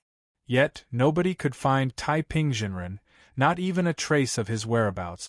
It seemed that he had vanished into thin air. Spring came after the winter. A strong wind rose in the 1,000-mile wind corridor. Unlike the previous years when people tried to avoid the wind, many sects and the representatives of the imperial court came to Yamatsui against the wind this time. Jingjiu had told Lu Shui in Zhaoga City that Buqiuxiao had something important to do, and it was a good thing. It was about becoming a saint. Chapter 670. The scholar of Yamatsui becoming a saint was more important than the heavenly arrival state of Aoyama and the Desheng state of the center sect. Heaven and earth had shown various signs in advance. The strong wind was one of the signs. The lotus flowers bloomed in early spring this year, which was another sign. Xiao He picked a lotus leaf and rubbed the juice out of the lotus flower. After working for half a night, she had finally finished steaming the fragrant and sweet rice with lotus leaves. She carried the rice to Lu Shui happily. Because of the bloody case in the village, Lu Shui had been in a bad mood lately. Xiao He didn't know how to comfort him, so she paid extra attention to the food. Fortunately, unlike Jingjiu, Lu Shui was still interested in eating, so she didn't waste her effort. Seeing Lu Shui enjoying the food, Xiao He felt quite satisfied. She tidied up the paper and ink on the desk and walked to the window to check how long the amulet paper could last. The wind was too strong recently, so she had to use the amulet paper to set up a wind-shielding formation to avoid being disturbed. As for the inn she ran, it didn't have much business. No matter how good the place Gu Qing had chosen for her was, it couldn't withstand the disturbance of heaven and earth. She came to the window and saw a few green glows in the mountain ahead. Soon, she saw a few cultivation practitioners. "Someone from the Zhongzhou school has come here," she exclaimed with a slightly changed expression. Lu Shui walked to the window and fixed his gaze on a thin and tall old man. After comparing his face with the files he had memorized on the cloud platform, he was certain of his identity. "Ren Qianzhu was in the upper limit of the Huashan state back then," he said. "But for some reason, he has broken through 3 states in a row and is now in the upper state of the Lianshu state." Hearing that he was a swordsman in the upper state of the Lianshu state, Xiao He asked nervously, "Isn't he an important figure in the Zhongzhou school?" Lu Shui said, "The immortal Tan didn't like him before, but he has gained some power over the last few years. After the death of Yu Qianmen, he has a higher status on Cloud Dream Mountain. More than 100 years ago, Jingjiu and Buqiuxiao reached an agreement in the old plum garden that Yamatsui would no longer interfere in the matter of the throne. In the eyes of the Zhongzhou school, this was an act of betraying an ally. After that, the relationship between Yamatsai and Zhongzhou School was not as close as before. Later, Buqiuxiao guarded Jingjiu in Zhaoga City for 10 years, and the two sides were on the verge of falling out. This time, the Zhongzhou School sent Ren Qianzhu to congratulate Buqiuxiao on becoming a saint. It was obvious that they wanted to repair the relationship between the two sections. The Aoyama sect had put too much pressure on the Zhongzhou School.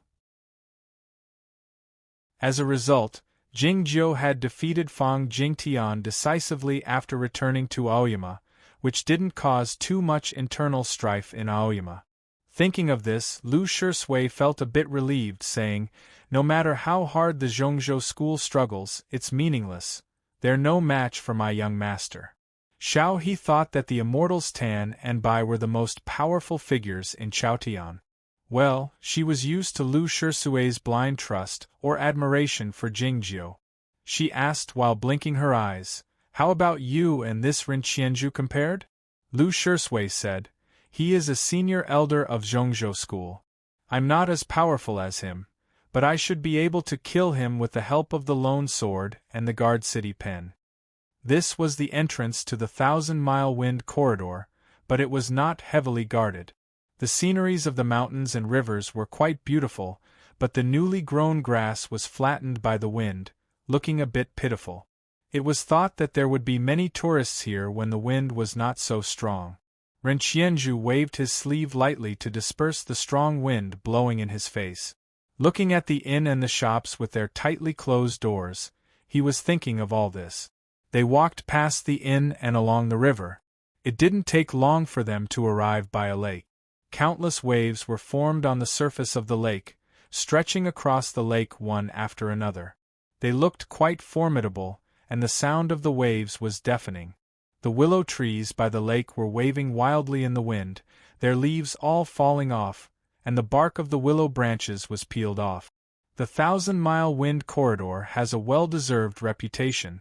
It's said that the wind is stronger in the deep end of the wind corridor, and the dark energy of the underworld is as cold as the chaotic wind. The effect of cultivating there is almost the same as cultivating on the sword peak of Aoyama. Ren Qianzhu said to the accompanying disciples, "I've already sent a letter to the greenhouse. It will take some time. You guys stay here to cultivate and comprehend it." The disciples accepted the order and went to the forest to meditate and recuperate. Flutter, flutter. A red bird arrived against the wind and landed on a willow tree, lowering its head to comb its feathers. Standing under the tree, Ren Qianzhu looked at the huge waves on the lake, as if he hadn't noticed anything. The red bird lifted its head, its black eyeballs rolling slightly as it asked in the human language, "How is the situation at the bottom of the cold mountain?" Ren Qianzhu was still facing the surface of the lake, but his expression was much more respectful now. "The free-traveling practitioner we arranged to go there has died inexplicably, and the magic treasure made of the scales has been destroyed, so we can't locate the fire carp," he replied. The red bird said, "Even if we can find the fire carp, we have to find a way to control it, otherwise it will be hard to destroy the barrier." Ren Qianzhu said with a grave expression, "After the death of Yu Qianmen, Bai Jinren trusted me more, but she was the only one who knew the way to control the fire carp. Even the immortal Tan didn't know it, so it's impossible for her to tell me." "Let's forget about it then." The red bird flew up from the branch and flew with the wind, soon turning into a black speck and disappearing at the entrance of the windy corridor. Ren Qianzhu still didn't move. He looked at the huge waves on the lake in silence for a long time before pulling back his gaze. It turned out that he was also a subordinate of Bulo Lin. It was no wonder that Yu Qianmen was tracked down by Tai Pingjinren when he went to Zhaoga City to take the heavenly retrieval orb last year and killed him. The little red bird flew to the entrance of the 1,000-mile windy corridor and landed on the eaves of the inn. The strong wind ruffled his feathers, and the color of his scarlet feathers looked quite adorable. He turned his head slowly to look at the deep end of the windy corridor. Yamatsai was right there. Buqiuxiao would become a saint in a few days. Before that, the energy of heaven and earth here would undergo a drastic change. All Jingju needed to do was to injure Buqiuxiao's body at any moment, obtain his saint energy, and destroy the formation used by Yamatsai to suppress the passage to the underworld. As a result, he would be able to send the strong wind to the underworld. The wind was the flowing energy, which had no destructive power. Even the cold and gloomy chaotic wind couldn't cause any harm to the underworld. What Jingju wanted to do was to borrow the power of the wind. Only the strong wind could ignite the flames in the underworld river. What would happen if the burning underworld river encountered the endless seawater of the East Ocean and the bloody fog in the heavenly slaying formation? Jingju felt happy just thinking of the scene. The first problem he had to solve was how to get close to Buqiuxiao. If he followed Ren Qianju into Yamatsai, he should be able to fool those scholars, but Ren Qianju couldn't get too close to Buqiuxiao. Thinking of all this, the little red bird paced back and forth on the eaves, making paw sounds. Paw. Xiao He looked up at the roof and said, "The wind hasn't been this strong in previous years. The stones have all been rolled up. Listen, the wind is really strong." "It's quite strong," Lu Shisui said while looking at the paper on the table, holding the city guard pen in his right hand and the slightly trembling lone sword in his left. Xiao He didn't know what was going on, so she looked at him strangely. Lu Shisui remained in this posture for a long time.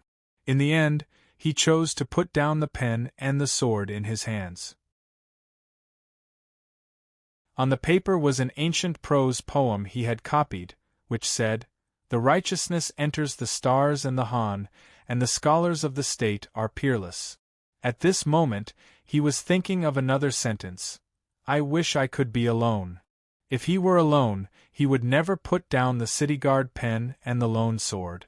Even if he would die in the fight later, he could at least inform his classmates in Yamatsai and warn the teacher. The sound of the stones hitting and rolling on the roof suddenly stopped. Xiao He looked out of the window and found the wind was still blowing. She couldn't help but feel confused. With another paw sound, a tile on the roof was broken. The strong wind and sunlight poured in together, making a shrill whistle. The little red bird flew in and flapped its wings, making the sound of the wind disappear instantly. Along with a beam of clear light, the red bird landed on the ground and turned into a youth in red. Xiao He guessed his identity, and her face turned pale. She took a few steps back and stood beside Lu Shisui. Taiping Jinren said to her with a smile, "I haven't thanked you for taking me to pick some lotus flowers that year. Today, I took my whole family on a journey. 10 people and 2 carriages. I feel very stressed." Chapter 671. Xiao He was so nervous that she couldn't utter a word. All she could do was shake her head incessantly. It was unclear whether she meant to say, "No need to thank me," or, "I didn't want to help you, and I was forced to do it by." Lu Shisui pulled her behind him and said to Taiping Jinren, "Tell me."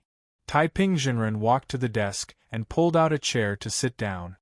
"Shouldn't you call me Grandmaster?" he asked Jingjiu with a seeming smile.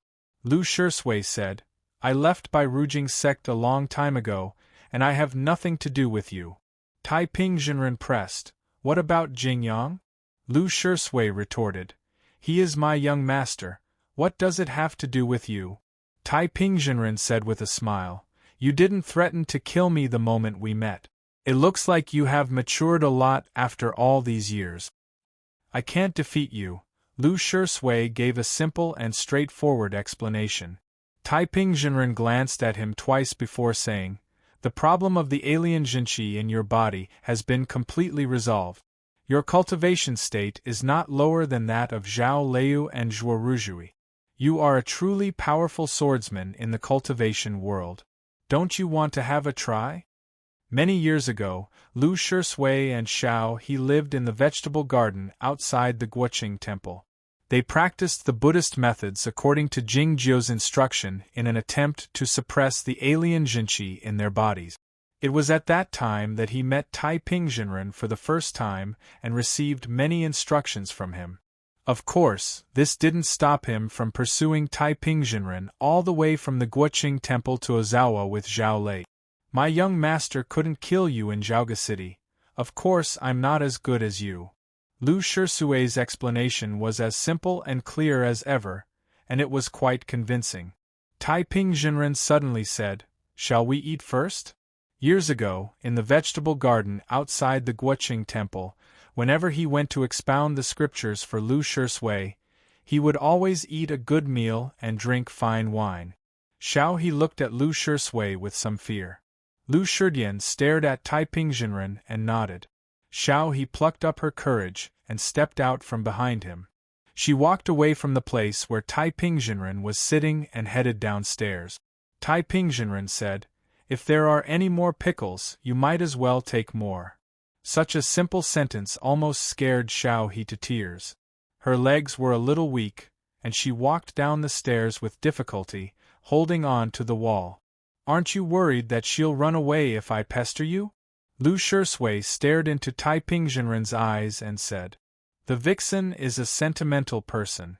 You didn't attack me even though you were against your nature in order to keep her alive. How could she leave you to die alone?" Taiping Jinren stared at him, his eyes full of understanding and sympathy for the human heart. Looking at the ancient prose on the paper, Lu Shisui didn't say anything.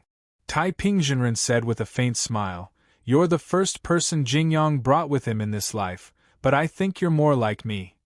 "My young master has said so," said Lu Shisui. Taiping Jinren continued, "I've experienced many things, from eliminating the demons at the Muddy River to betraying my sect and returning to Oyama."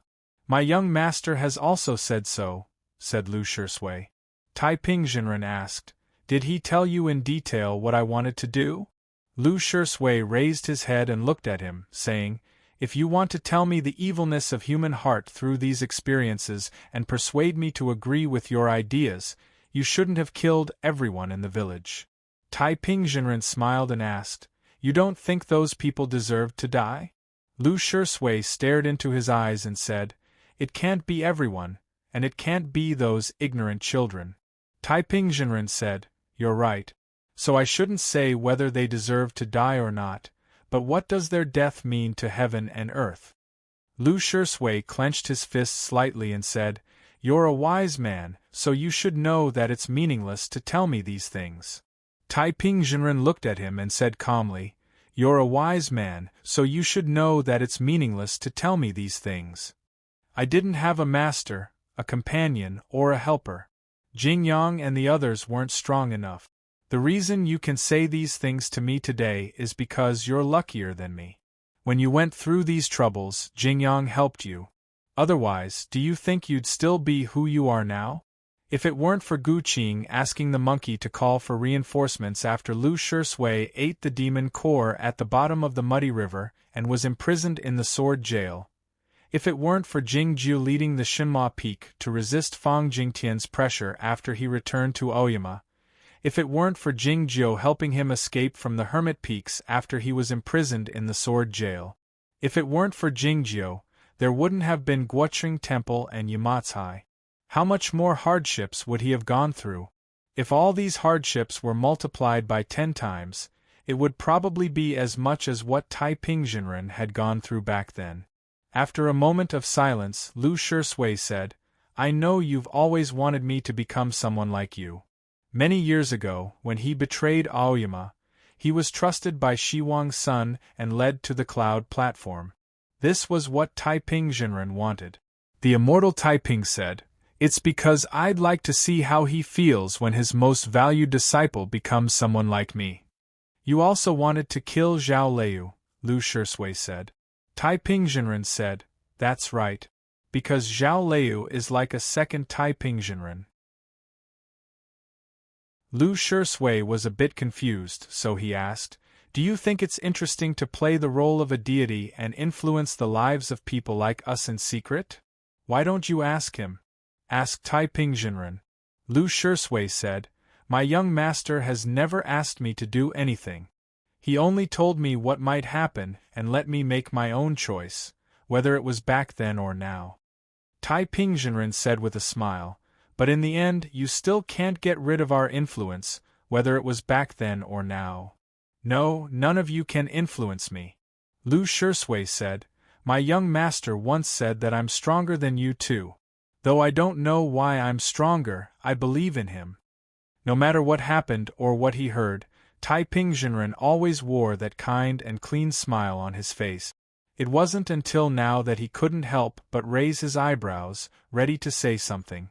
It was then that Xiao He's timid voice came from the stairs. Why don't we talk after dinner? The dishes tonight were very sumptuous, second only to the time when Jing Jiu and Zhao Liu went to the vegetable garden of the Guoqing temple. There were as many as 3 big bowls of pickled vegetables, which made one's mouth water. Tai Ping-Jinren lifted his chopsticks and cut a piece of mud from the belly of the fish. He put it into his mouth and ate it happily. Do you know where the dace devils in the muddy river came from? He asked in a muffled voice. Lu Shisui suddenly became alert while holding his bowl, saying, I heard that they were driven here by the people of the underworld. Tai Ping-Jinren scooped some vegetable and egg soup with a spoon and gulped it down. Then he asked, What about the secret method of the Bloody Demon Church, next to the devil pill? Lu Shisui put down his bowl and said while staring into Tai Ping-Jinren's eyes, It was used by Shiwang's son to induce the disciples of Aoyama to rebel. Tai Ping-Jinren picked up another piece of preserved meat and put it into his mouth, chewing it noisily.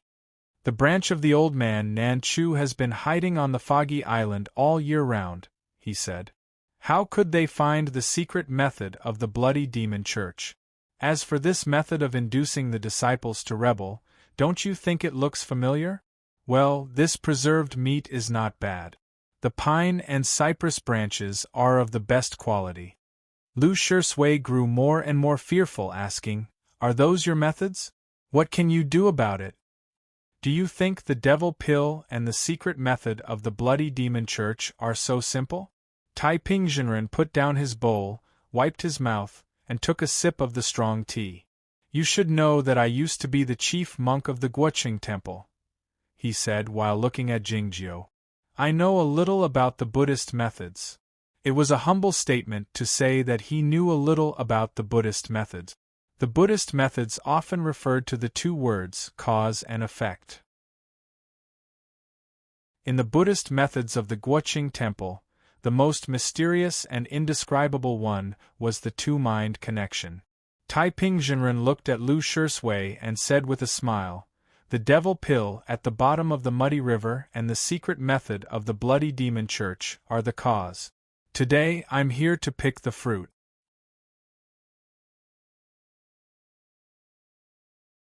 Chapter 672.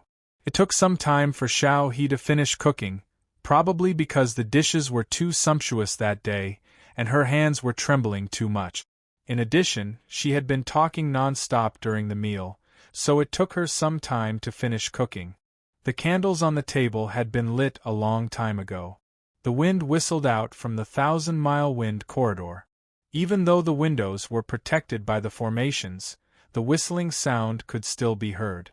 Some airflow came in through the cracks in the wooden boards, making the candles flicker like will-o'-the-wisp.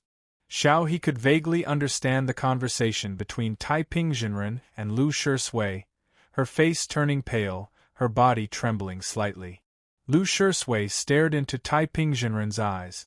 The city guard pen was already in his hand, and the sword bracelet was no longer trembling, ready for a fight.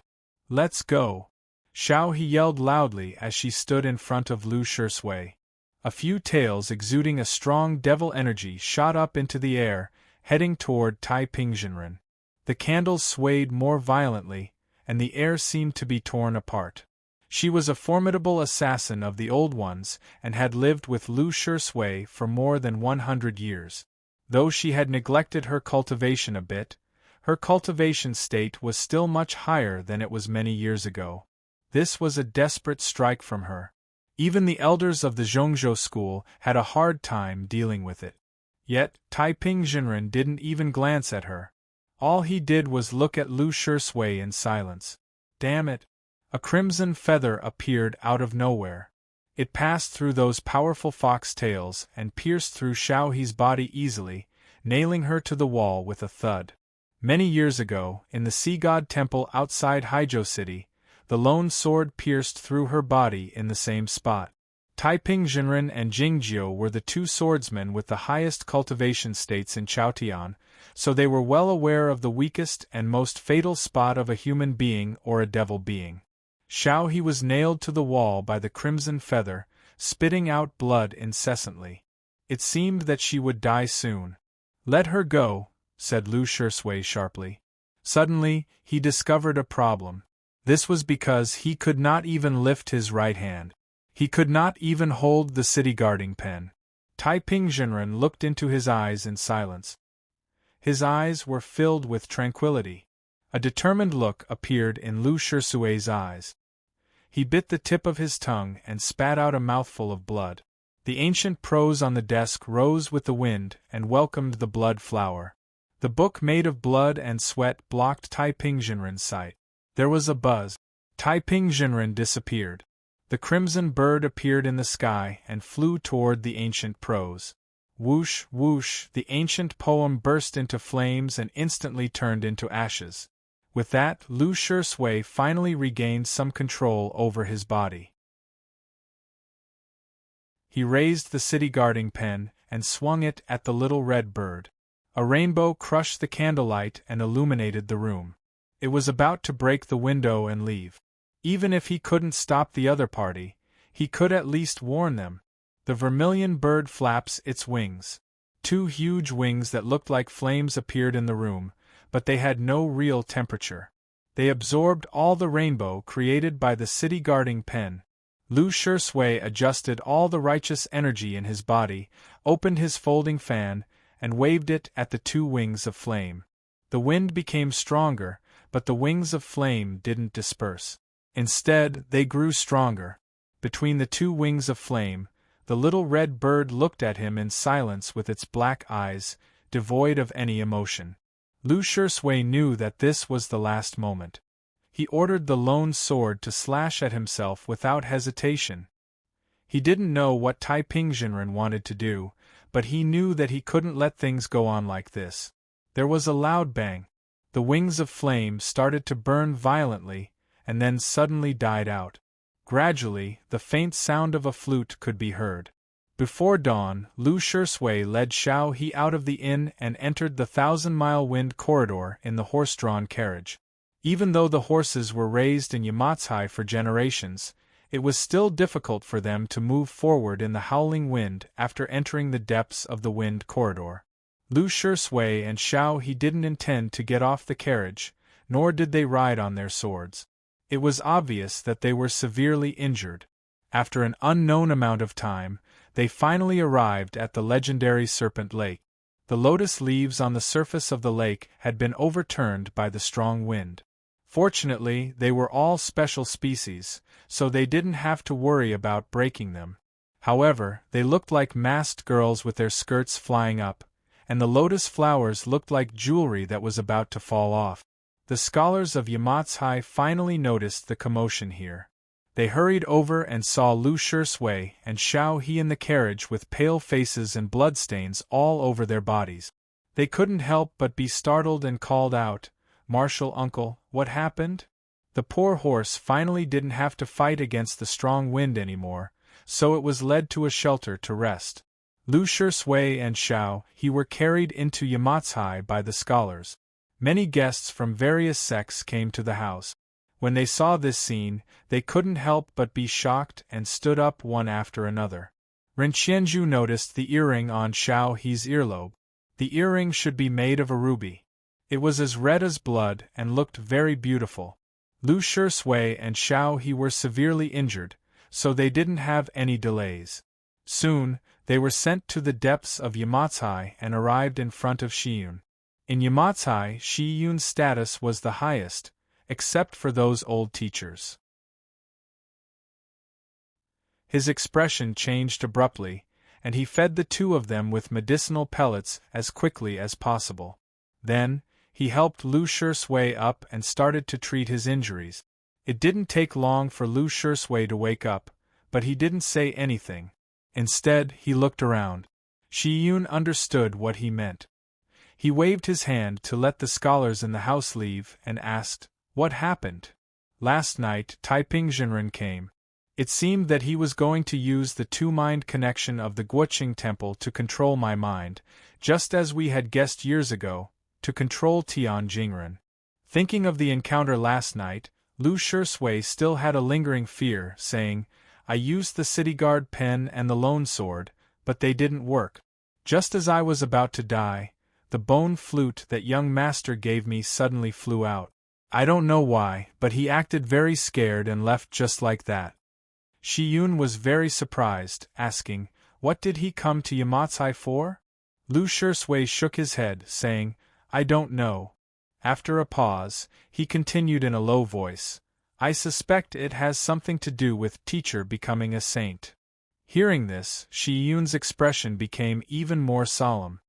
He looked at him in silence for a long time, saying, "In a few days, the inauguration ceremony for the sect master of Oyama will begin. Are you going there?"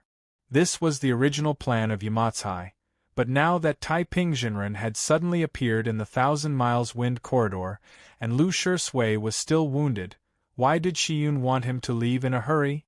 There were many questions hidden in this. Lu Shui quickly figured it out, asking, "Are you worried?" Shi Yun nodded, saying, "We have to be careful about this matter." "Okay," Lu Shui said after a moment of silence. Shi Yun continued, "Xiao He will stay in the house. I will take good care of her." There was another meaning hidden in these words, which Lu Shui understood and accepted, saying, "Thank you very much, big brother."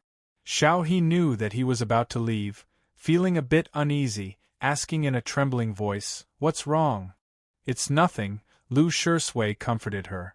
"I hope it's nothing," Shi Yun said. "Today we drove to Mof more than 800 kilometers. So tired."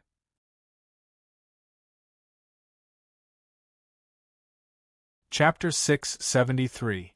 While the little red bird was flying against the wind in the 1,000-mile wind corridor, an old man with sparse hair and a red nose went to the Guoqing Temple, or returned to the Guoqing Temple. The Zen master was in the snowland, and the old chief monk had passed away. The only thing the Guoqing Temple could use to suppress the highly achieved swordsmen of the deviant sects was the Great Formation of the Mountain Gate.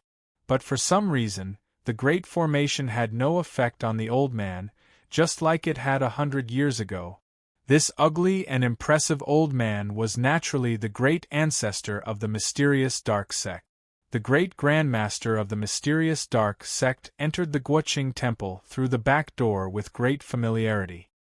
He found the kitchen where he used to cook for many years, opened a hidden box, and took out a still warm braised pig's trotter.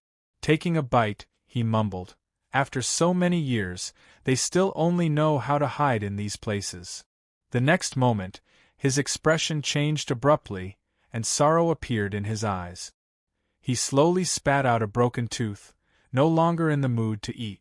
Putting the braised pig's trotter back, he said to the smiling old monk, "Don't laugh."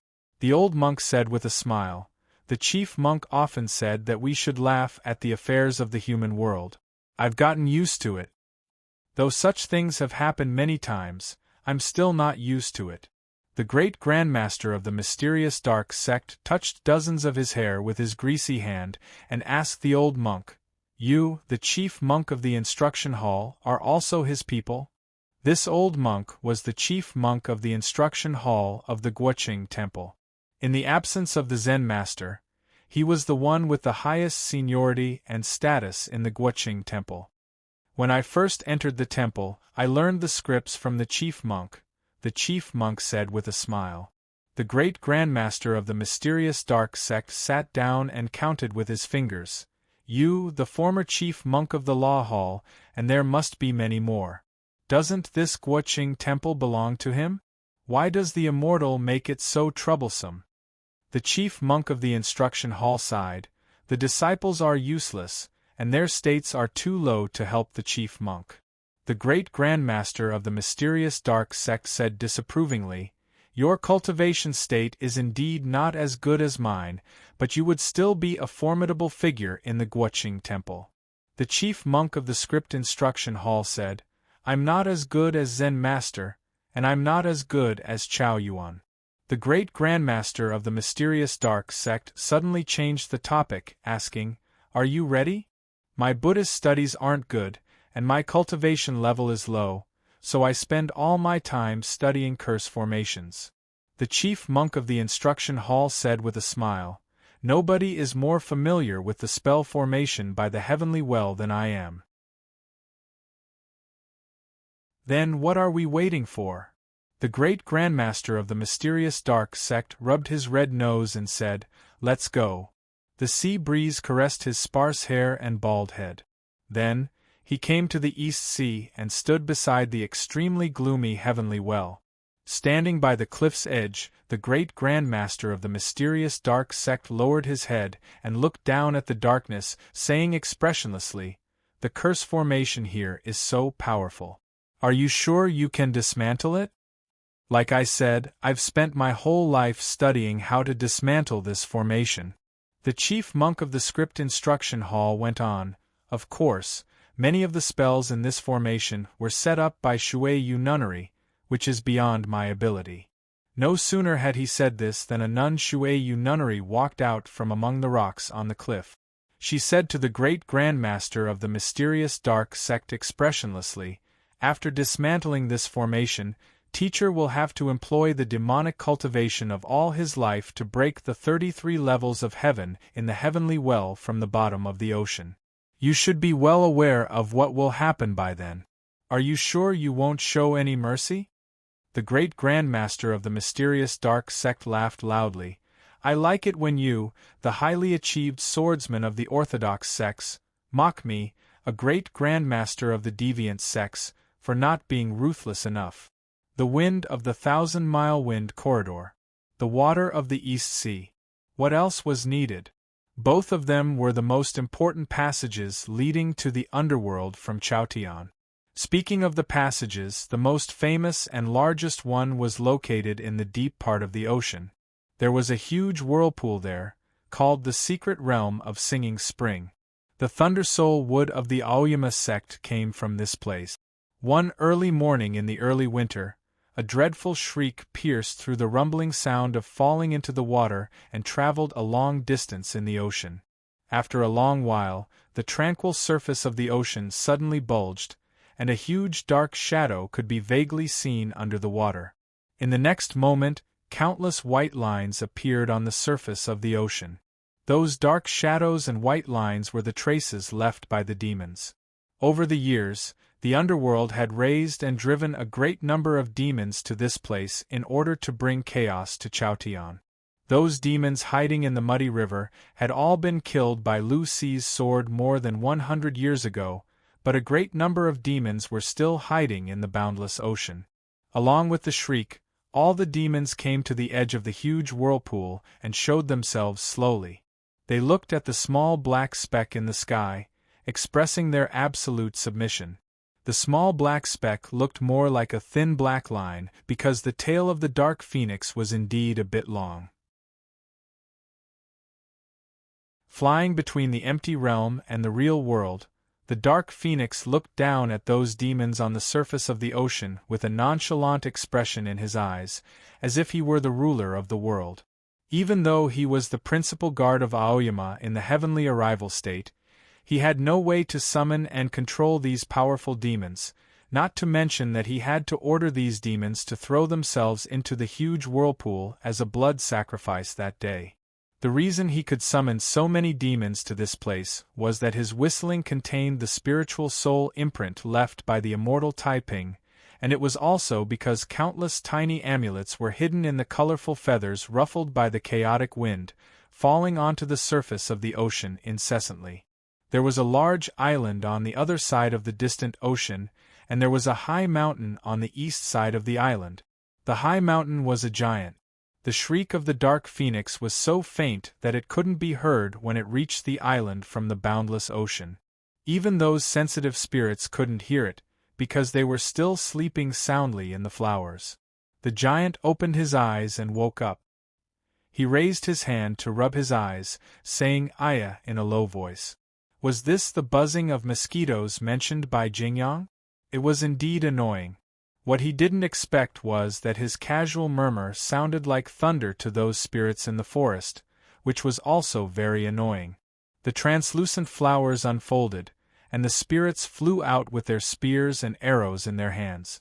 They kept on rebuking the giant as tall as a high mountain, demonstrating their bravery and fearlessness. The clouds and fog dispersed. The immortal Tan walked slowly to the peak top along the stone steps, looking at the sun on the other side of the ocean of clouds. It was unclear if it was because the morning sun was too bright or for some other reason, but his forehead looked even wider than before, but he was still wearing the same plain cotton cloth. Ren Qianzhu has gone to Yamatsai. Bai Jinren walked to his side and said expressionlessly, regardless of whether Bu Qiuxiao can become the saint or not, I hope he will remain neutral like he has been over the years. The immortal Tan was aware that she was under a great deal of pressure even though she said so nonchalantly. The flowing clouds don't contend with the clear wind, and the wind can't disperse the clouds, he said. Bai Jinren didn't respond to him, asking, Would you like to go with me to the grand ceremony of Aoyama? Looking at the distant horizon, the immortal Tan suddenly said, Back when I first came to Cloud Dream, you said something to me.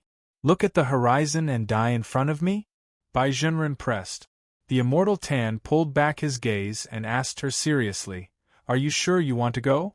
Bai Jinren said nonchalantly, Don't worry. I'll strike after one of them dies. The immortal Tan sighed and said, That's Aoyama. Are you going to watch them grow stronger and stronger? Bai Jinren pressed. The immortal Tan said, The flowers and trees, the spirits, the sun and the stars have their own reasons for being strong. How can they be interrupted by an external force? Bai Jinren remained silent, thinking that there was no rule that couldn't be interrupted as long as the external force was strong enough, even if it was the cause and effect. The immortal Tan knew that he couldn't persuade her, so he asked, Even if either Taiping or Jingyang dies, how can we break the great formation of Aoyama? Bai Jinren said, If Taiping intends to fight with Jingyang, they will have to fight for the great formation of Aoyama. This is our chance. The immortal Tan suddenly felt tired, saying, We haven't eaten the dishes cooked by little Zhao for many years. The dishes she cooks are not delicious, Bai Jinren said. The immortal Tan said, I went to the 3,000 nunnery to see her, but I don't know when she will wake up. What about you? Bai Jinren said nonchalantly while looking at him, Your talent in cultivation is far superior to your peers, even better than mine, but why haven't you taken that step yet? When will you truly wake up? Having said that, she turned around and walked toward the clouds and fog. It was unknown where she was.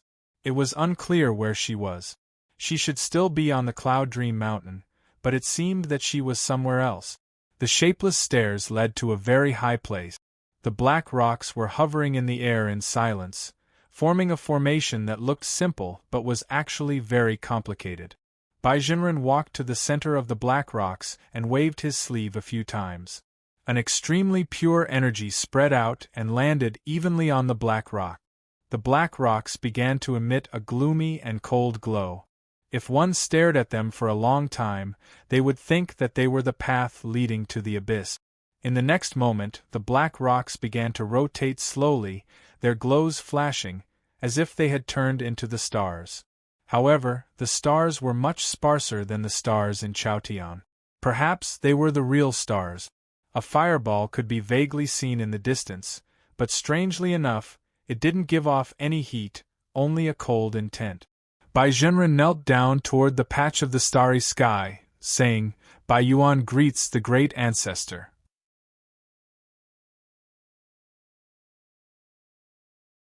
Chapter 674. After a long while, An awe-inspiring but not indifferent voice rang out in the distance. "What's the matter?"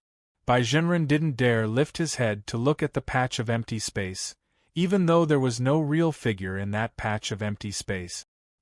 He said in a low voice, "This young master would like to ask the great master to come back." The voice grew even more ethereal and distant, as if it shouldn't be heard in the human world. "Why?" Bai Zhenren said, "Lien Sanyue is dead, and Chao Yuan is severely wounded. If the great master comes back, you can kill all of them easily and prevent Jingyang from ascending again." The voice rang out again after a while. "There are 2 more fairy books left by me, 1 primary and 1 accessory.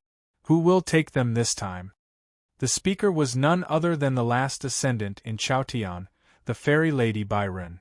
It was unclear what secret method the Zhongzhou school had employed to communicate with the fairy ladies in the upper world.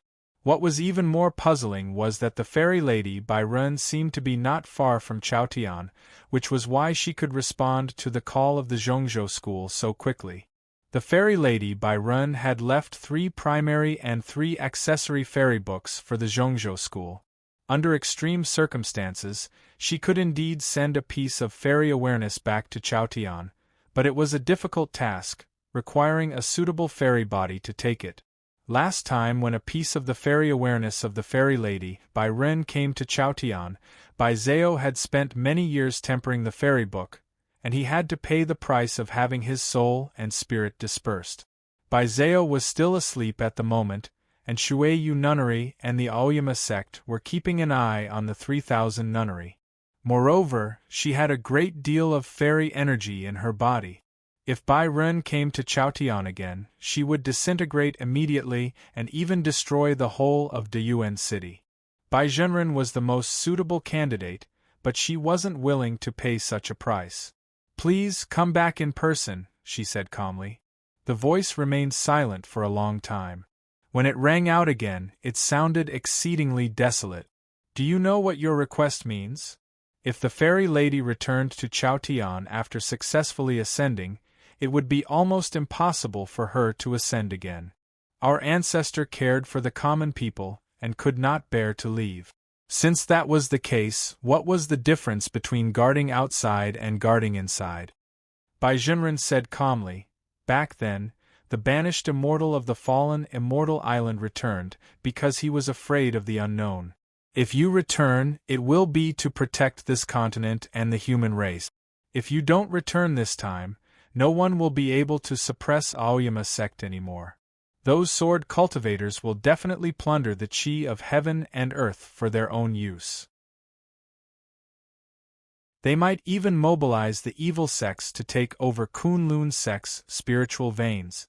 If Jingjiu really ascends with the chi of heaven and earth, what will happen to this world? That spring rain happened more than 100 years ago, and enlightened Master Lu Ci had left this world for a very long time.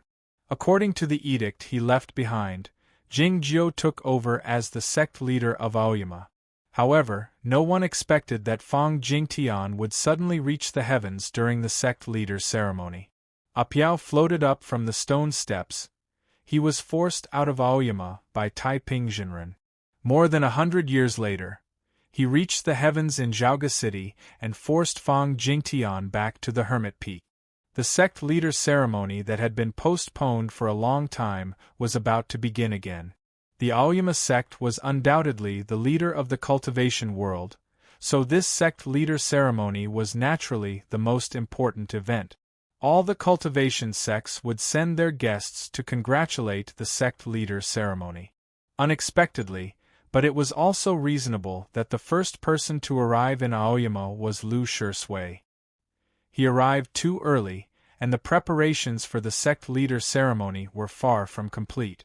However, Aoyama didn't really treat him as a guest because of his relationship with Jingjiu.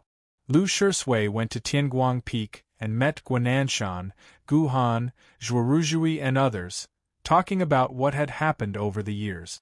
Guananshan and others welcomed his arrival, but they felt it strange, wondering why he came to Tianguang Peak. Shouldn't he go to Shinma Peak to visit the immortal sect master first? It wasn't until they saw Lu Shui off the peak and saw Lu Shui cut some old bamboos in front of the manor cave where Elder Bai Rujing used to live, that they understood Lu Shui's intention. They couldn't help but laugh and shake their heads speechlessly. Zhuoruzhui led him to Shinma Peak by riding the sword. When they arrived at the peak top, Lu Shui took over Gu Qing's work after bowing to Jing Jiu and Zhao Leu, and started boiling the tea. After drinking the tea and chatting with each other, Lu Shui started cutting the bamboos and repairing the broken bamboo chair. He was an important figure in Yamatsai now, so he started doing these chores as soon as he returned to Aoyama. It would be ridiculous in the eyes of others, but he did it so naturally. Even though Zhuoruzhui had spent a long time in the royal palace of the Chu kingdom in the illusionary realm of the green sky mirror, he still wasn't used to doing such chores. He came before Gu Qing and said something in a low voice, which seemed to have something to do with hot pot. The bamboo chair needed to be repaired, so it was impossible for him to lie on it. Jing Jiu walked to the edge of the cliff and sat down, his feet a few feet away from the ocean of clouds. He closed his eyes, bathing in the sunlight of early spring, as if he were on the verge of falling asleep. It was unclear when Ada had returned to Shinma Peak. He climbed onto Jing Jiu's shoulder without anyone noticing. He crouched there with his eyes closed, as if he had fallen asleep. Zhao Leu stood on the other side of the cliff with her hands folded behind her back. It was unclear what she was thinking. Yuan Chu was preparing for the grand ceremony of the sect master in the Taoist hall. Ping Yongka and Apiao hadn't met Lu Shui many times, so they were quite curious about this rumored big brother. They squatted by his side and asked him about the events in the past. Lu Shui answered their questions with a smile as he repaired the bamboo chair. All the guests had arrived that day.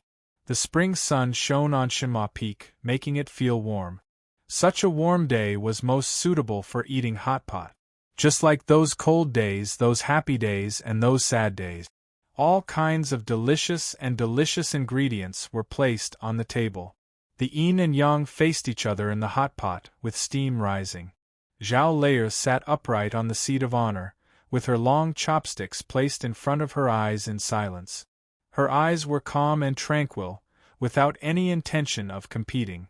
Zhuoruzhui, Yuan Chu, Ping Yongka, and Apiao looked serious, as if they were tigers about to pounce. Gu Qing brought a bowl of clear soup to the edge of the cliff. Jing Jiu lay on the newly repaired bamboo chair, turned twice, and grunted with satisfaction. He took the hot soup and drank it in one gulp, feeling even more satisfied. Lu Shui wasn't by the table. He was cutting the meat and cleaning the vegetables with a small sword. It was indeed the second sharpest famous sword in the world. He didn't need to use the secret method of the Bloody Demon Church to defrost the deep-frozen beef and mutton, and he could easily cut them into thin slices, cubes or granules, and put them into the soup to taste different delicacies. The beef tripes of various colors were cut into different flours, and the vegetables were arranged into a big pot of flowers, blooming around the hot pot. Zhao Leu lifted the chopsticks and picked up a piece of meat and put it into her mouth, grunting with satisfaction. The chopsticks fell like the wind or the rain, but more like a sword. A few sword lights flashed by, and the meat in the pot was gone instantly. Shuiwei Peak has sent a lot of meat here. There's no need to be in such a hurry. Lu Shui walked over with a large plate of freshly cut meat in his hands. Looking at the empty hot pot, he couldn't help but smile, his expression full of affection.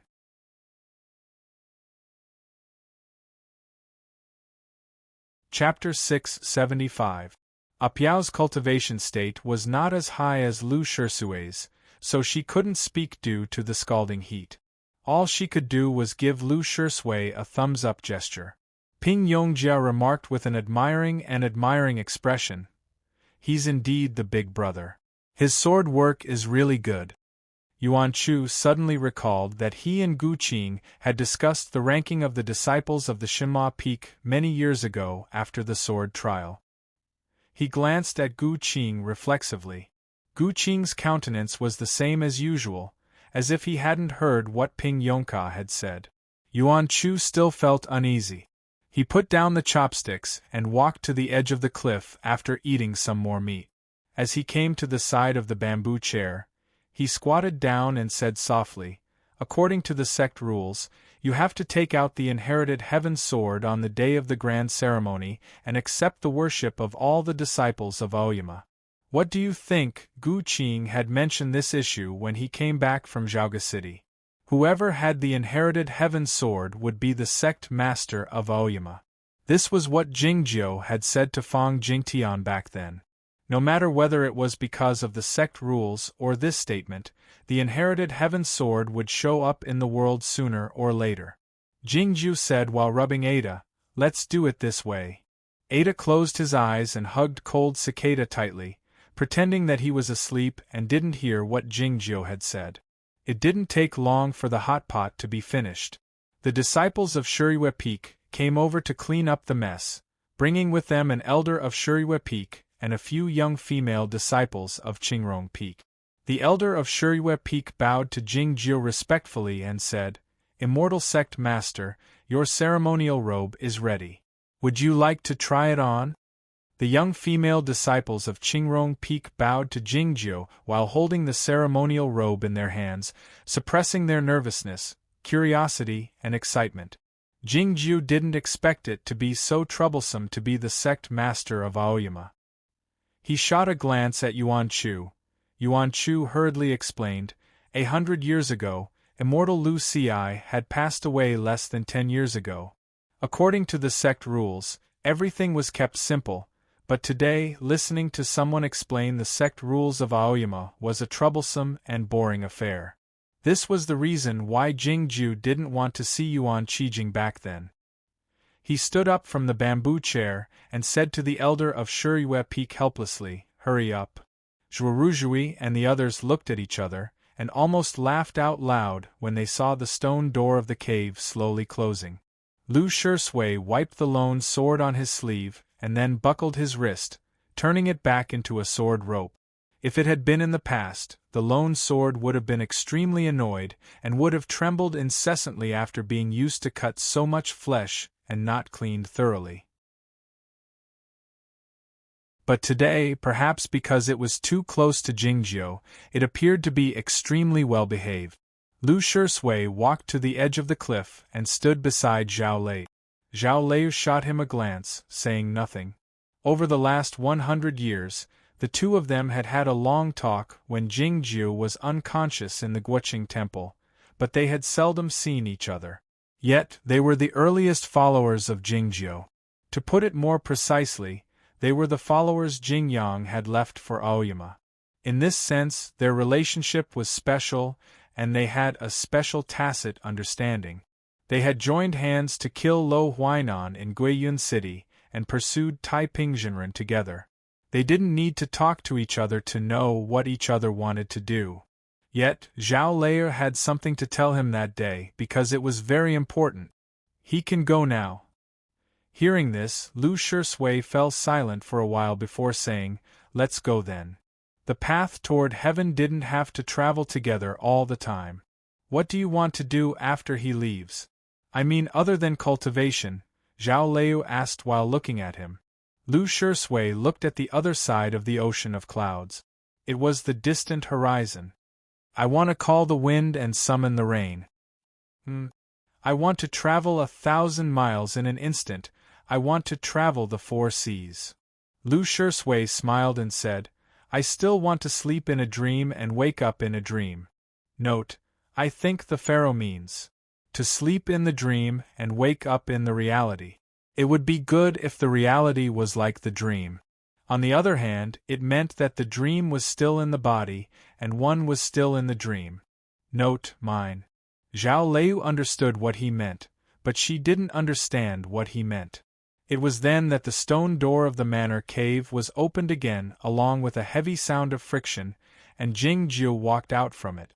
The elder of Shuriwe Peak and a few young girls of Qingrong Peak followed behind him, their faces full of uneasiness. "What's wrong?" Zhao Lei approached him. I don't like it, said Jingjiu. Zhao Layer stepped forward and straightened his collar, saying, Yeah, you look better in white. Seeing this scene, Lu Shisui let out a smile, saying nothing. After staying on Shenma Peak for 3 days, Lu Shisui said he wanted to visit the other peak. He hadn't been back for more than 100 years. Gu Qing and the others understood his intention. Jingju waved his hand while lying on the bamboo chair. The monkeys suddenly screamed loudly. Gu Qing didn't pay any attention to them after listening to them for a while. Lu Shisui didn't ride the sword. He walked down the stone steps with his hands folded behind his back, looking at the vines and the trickling water on the cliff. It seemed that he was interested in everything. It didn't take long before he arrived in front of an old wooden hut. He halted his steps and walked in to have a look at the black tea, murmuring to himself, Is this the hut built by Gu Qing? Outside the wooden hut, the monkeys screamed one after another. Jingjiu glanced outside the window and said with furrowed brows, It's so noisy. The whole world suddenly quieted down. After leaving the wooden hut, Lu Shisui continued walking down the peak. It was early spring, and the great formation of Aoyama was protected, so the mountain wind was cool and pleasant. Yet, he took out the folding fan and waved it slowly. A flower could be vaguely seen on the fan. Among the 9 peaks of Aoyama, Shenma Peak was the loneliest. Only Qingrong Peak was relatively close to it. Looking at it, Lu Shisui came to the foot of Qingrong Peak and told the disciple on duty of Qingrong Peak his name, saying that he wanted to go on a tour. Those young girls of Qingrong Peak knew that he was the rumored Lu Shisui, feeling surprised. They bowed to him hastily, indicating that they didn't need to inform their masters and that he could do as he pleased.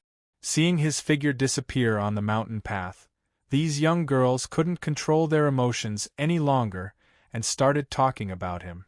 I heard that Senior Master Lu's cultivation partner is a vixen, which is why he can't stay in Aoyama. He is full of righteous energy today. He doesn't look like a devil at all. Marrying a vixen doesn't mean he is a devil. The emperor in Zhaoga City is the son of a vixen, so what? Speaking of which, the way Senior Master Lu waved the fan doesn't look like a cultivation practitioner, but more like a scholar.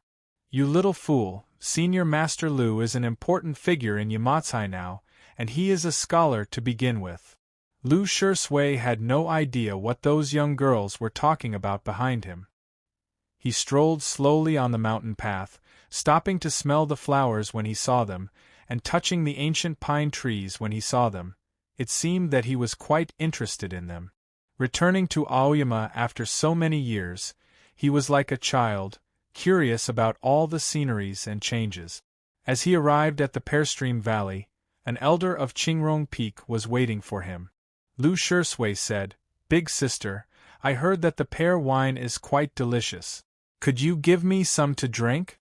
The elder of Qingrong Peak was taken aback slightly, and then signaled her disciple to fetch a jar of wine from the cave. Lu Shisui bowed to express his gratitude, and glided up to the autumn platform with the jar of pear wine in his hand. The autumn platform was the second highest place on Qingrong Peak. When the weather was good, one could see the huge black rock on the peak top and the flowering tree behind it clearly. If one was lucky or unlucky, one could even see the peak master of Qingrong, Nan Wang. The weather was good that day. Sitting in a pavilion on the autumn platform, Lu Shisui sipped the pure and refreshing pear wine, looking in that direction with a faint smile. The fog had gradually dispersed, revealing the scene on the top of Qingrong Peak. Leaning against the black rock, Nan Wang held a small wine jar in his hand, looking at the sky and thinking about something. He looked quite relaxed, not as drunk as before. Looking in that direction, Lu Shisui had a warm smile in his eyes as he took a sip of the wine. A gentle breeze rose up, brushing off the flower petals on the flowering tree and landing on Nan Wang, as if they were caressing him.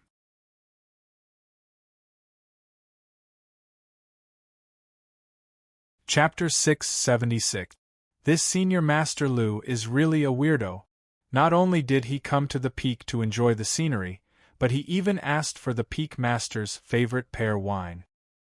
He doesn't consider himself an outsider at all. Looking at the pavilion on the autumn platform, a young girl of Qingrong Peak said with furrowed brows, "He dares stare at the Peak Master at this moment. Isn't he afraid that the Peak Master will kill him?" The elder said, "Don't talk nonsense. Show some respect. You should know that he is the favorite disciple of the Immortal Sect Master." The young girl asked incredulously, "Isn't the favorite disciple of the great Grandmaster of Jingyang the Master of Shenhua Peak?" The elder said, "Nobody knows whether young brother Lu or the Master of Shenhua Peak has a higher cultivation state, but he must be the most trusted person of the Immortal Sect Master." After finishing the jar of pear wine, Lu Shisui left Qingrong Peak and went to Yunxing Peak. The sword wills on Yunxing Peak were so strong that nobody could cultivate and live on it for a long time, except for the top figures like Zhao Leu.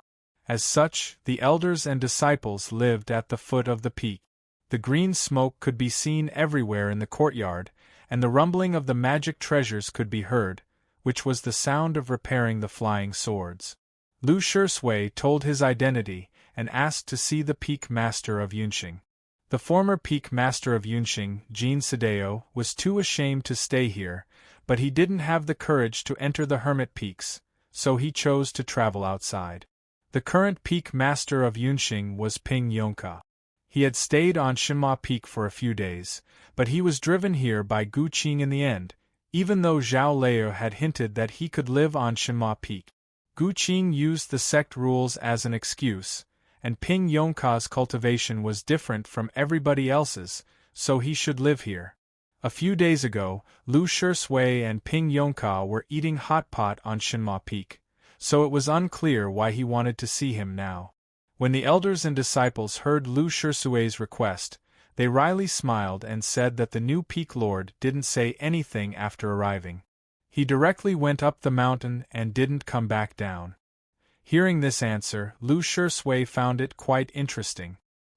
He declined the others' request to accompany him, and walked towards Yunxing Peak alone. The Yunxing Peak was the Sword Peak. There were only stones and swords on the peak. There were no flowers, plants, trees, streams, or beautiful scenery. As such, unlike when he was on Shenhua Peak and Qingrong Peak, he didn't see any sceneries along the way, and soon disappeared in the clouds. It didn't take long for him to reach the top of the Sword Peak. The sunlight could finally penetrate the clouds and illuminate the desolate cliff. A few iron eagles let out a cry that sounded like metal striking stone. They flapped their wings and flew around the cliff. Lu Shisui walked to the front of the cliff and saw 3 caves side by side. He sat in the one on the left curiously and touched the surrounding stone walls, thinking that these caves were no different from the monks on the walls of the Guoqing temple. He jumped down from the cave and walked to the cave on the right, tilting his head to look at Ping Yongka, who had his eyes closed and seemed to be in a deep sleep. He stared at Ping Yongka for a long time, but he couldn't find anything. He straightened his body and shook his head, murmuring to himself, "It's indeed a bit odd." Then, he descended Yunxing Peak, as if he had come here just to take a look at Ping Yongka. Next, he went to Shiriyue Peak and found a desolate medicine garden. He picked an extraordinary 7-leaf lotus from under a rock and put it into his mouth and chewed it raw. Then, he went to a deserted magic pill house that had been abandoned many years ago. He found a bottle of magic pills from under a shelf and swallowed all of them. Both the desolate medicine garden and the deserted magic pill house were located in remote places on Shiriyue Peak, and nobody took care of them. Even the elders and disciples of Shiriyue Peak didn't know of their existence. It was unclear how Lu Shisui knew about these 2 places and could even find the 2 items in them. What was more puzzling was that the 7-leaf lotus and the magic pills in the bottle should be extremely potent. Didn't he fear that something would go wrong if he swallowed them? After swallowing the magic pills, Lu Shisui sat quietly in the tripod for a while to digest the power of the magic pills. Then, he jumped down from the window at the back of the magic pill house. The whistling mountain wind blew in his face, followed by the usual clouds and fog. "Pah!" His feet landed on the ground, but it wasn't the bottom of the peak, but a stone beam hidden in the clouds and fog. The footprints on the stone beam that looked like bamboo leaves had been wiped away by the mountain wind of more than 100 years. Lu Shui walked to Shilai Peak along the stone beam without alerting anyone. He went to a place at the back of the peak, where he picked up some books and read them for a while. Then, he went to Liangwang Peak, and headed toward the peak top along the straight mountain path that wound around the cliff. Seeing the sword lights in the sky and those young and vigorous disciples, a gratified expression showed in his eyes. After arriving at the peak top, there was nowhere else to go. Gu Han left the manor cave after hearing the news and came to the cliff's edge. Before he could say a word to Jingjiu, he saw a bright sword light illuminating the sky and shooting toward the distant Shangda Peak. A disciple of Liangwang Peak asked with an envious and yearning expression, "Is that the lone sword?" Gu Han nodded his head. A disciple said with some dissatisfaction, "The immortal sect master is so biased." Martial Uncle Lu is now a member of Yamatsai, and the lone sword is a precious treasure of Aoyama. How can he keep it? Gu Han glanced at him expressionlessly and said, "If you knew how much he had done for Aoyama, you wouldn't ask such a stupid question." The cliffs of Shangda Peak were covered with snow, and even the air was so cold that it felt like swallowing countless small knives when one breathed in. The cedars rustled and a light snow fell. Lu Shui didn't care about the snow on his face and body. He took a deep breath, showing a longing and satisfied expression.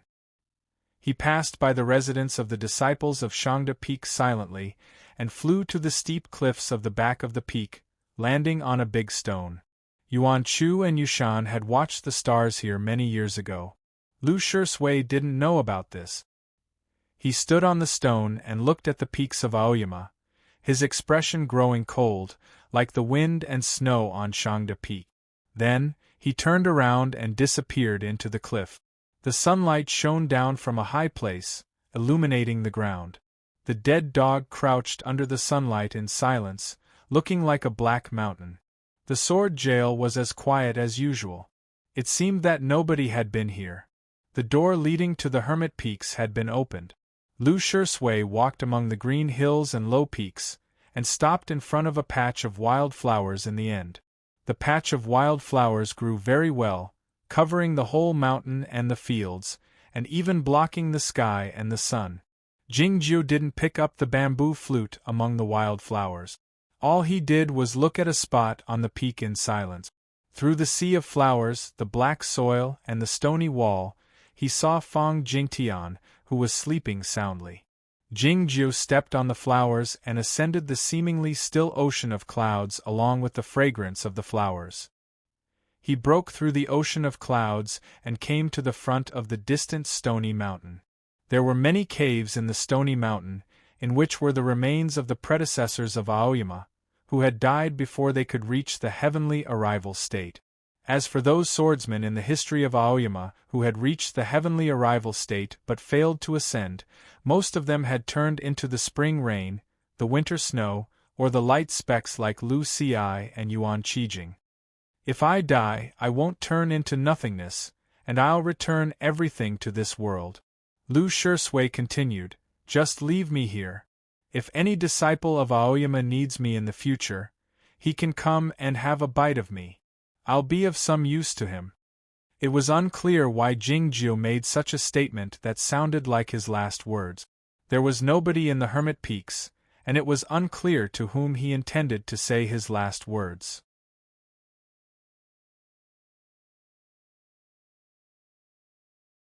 Chapter 677. The strong wind was howling incessantly. Though the ancient cypress trees in Yamatsai were protected by the formations, there was no need to worry about them falling down.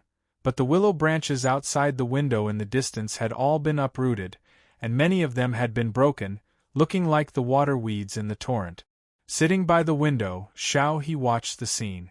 Her mind was as turbulent as the lake water, but she didn't dare show it. She bit her lips so hard that the blood could be vaguely seen on her lips. The ruby earring swayed gently under her earlobe, as if it was made of blood. It was extremely beautiful, yet a little strange. The wind and waves in the deep sea were even more dangerous. They would appear and fall down from time to time like a huge blue wall, killing a great many shoals of fish. The booming sounds in the huge whirlpool were even more deafening, sounding like the rumbling thunder, but they couldn't drown out the screams of the dark phoenix in the high sky. Summoned by the screams of the dark phoenix and the feather amulet, more and more demons swam over from all over the ocean, forming countless white lines on the surface of the ocean. The first few demons to arrive had already died by the edge of the whirlpool, exuding a strong smell of blood, which couldn't even be diluted by the seawater pouring down to the bottom of the ocean. This was the deep part of the ocean. Even though the news of the huge waves were here, it would take a long time before it reached Chaotian. The wind and waves were calm by the East Ocean. The wild grass was ruffled by the early spring wind, and the yellow amulet paper slips on the cliff walls quivered slightly, not even making a rustling sound. The chief monk of the instruction hall of the Guoqing Temple and the nun of Shui Yu Nunnery sat in the deep grass, their energies exceedingly tranquil, as if they had become one with heaven and earth. Besides the figures in the heavenly arrival state like Master Shui Yu Nunnery, the other cultivation practitioners couldn't detect them even if they came to the heavenly well. It was because their energies were identical to the amulet wills in this place. The yellow amulet paper slips were growing fainter along with the recitation. More terrifyingly, the scripts engraved deeply on the cliff walls were growing fainter as well. It seemed that a shapeless and soundless chaotic wind was eroding the cliff walls, wiping out all the traces at a much faster pace than the passage of time. In the depths of the quiet East Sea, the great Grand Master of the mysterious dark sect sat quietly in the water with his eyes closed. His sparse hair fluttered in the undercurrent like a school of fish pecking at the seaweed. An extremely gloomy aura emanated from his body, but it didn't go far. It gradually condensed into black smoke and dyed the seawater into an ink-like substance. It looked extremely terrifying. Zen Master is not in Guoqing Temple but in the Snowland. Master Shui Yu Nunnery has gone to Oyama in a small green curtain sedan. The sect leader ceremony was officially held, and the representatives of all the sects in the world went there. The Guoqing Temple and the Windblade cult had also sent their representative. The Mirror sect and the Platonist sect, which were close to the Aoyama, had naturally arrived early as well. The Baodong Zen Temple and some other sects that didn't meddle in worldly affairs had also come. Even the Kunlun sect had come. Small sects like the Sandu sect and the Cool Breeze Gang had also come without invitations. The high platform in front of the stone forest on Tianguang Peak was filled with guests. Only important figures like Master Shui Yu Nunnery and the Emperor of Eozawa were qualified to have a seat on the peak.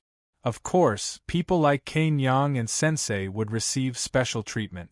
However, the best seat on the peak was not reserved for the small green curtain sedan. The Divine Emperor Jingyao was sitting in the chair. The two ministers, Ming and Jin, as well as Duke Lu and other important figures of the imperial court were sitting quietly beside him.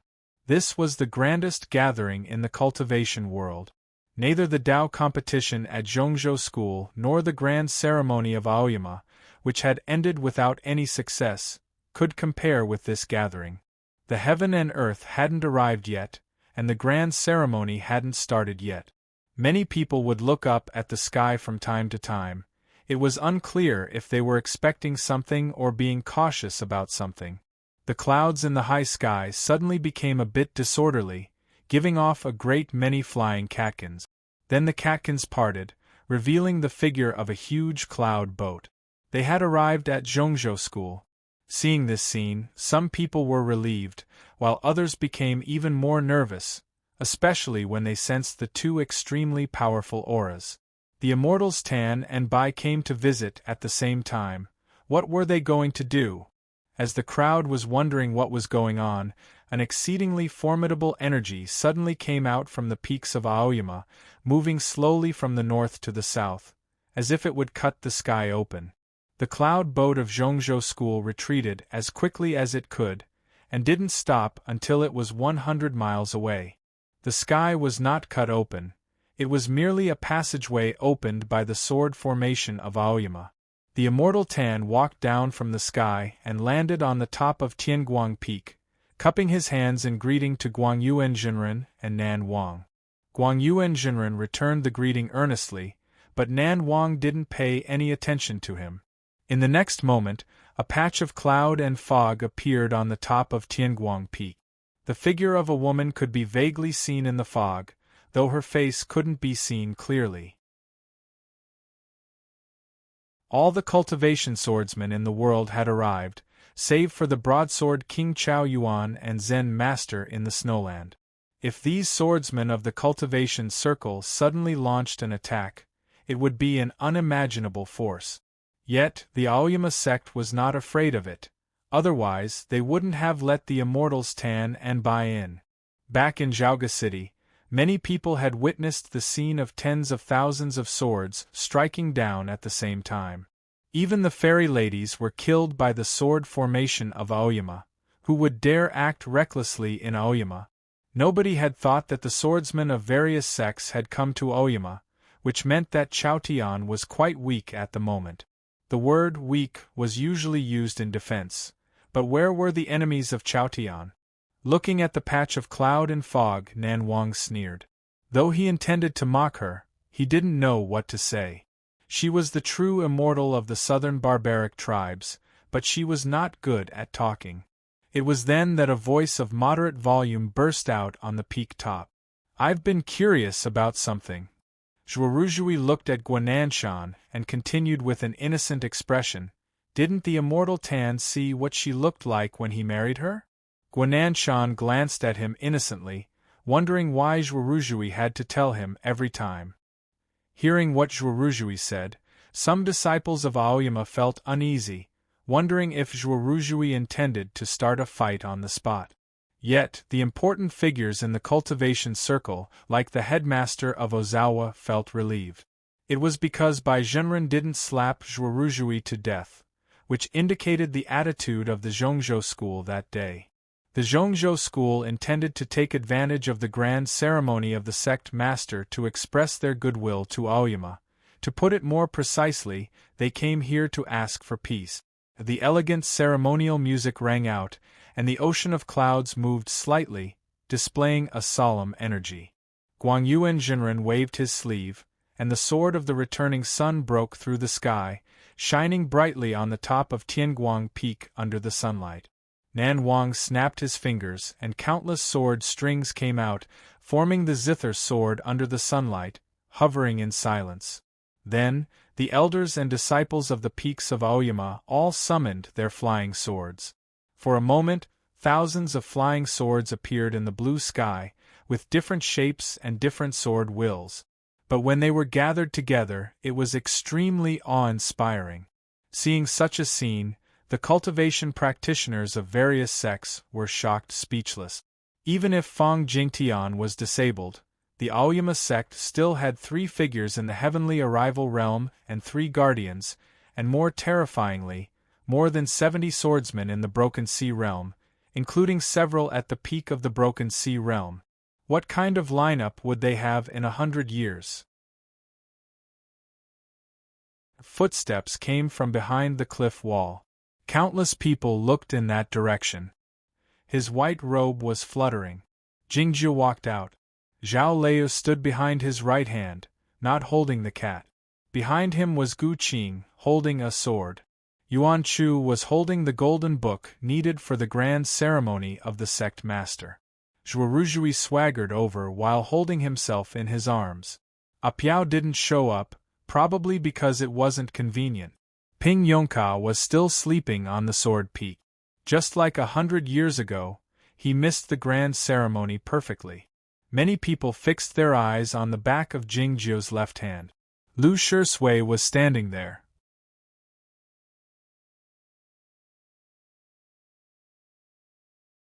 Chapter 678. The cultivation practitioners of various sects didn't find the scholar of Yamatsai after they came to Aoyama.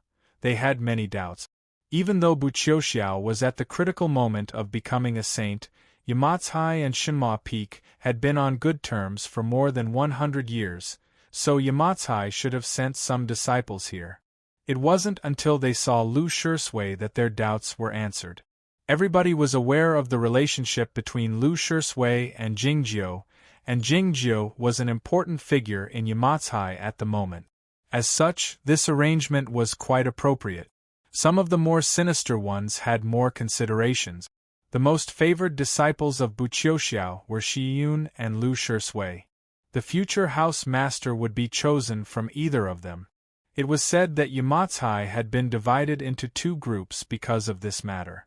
Shiyun and Lu Shui didn't seem to care about the matter, and they were still close and respectful to each other, but who knew what was going on in secret?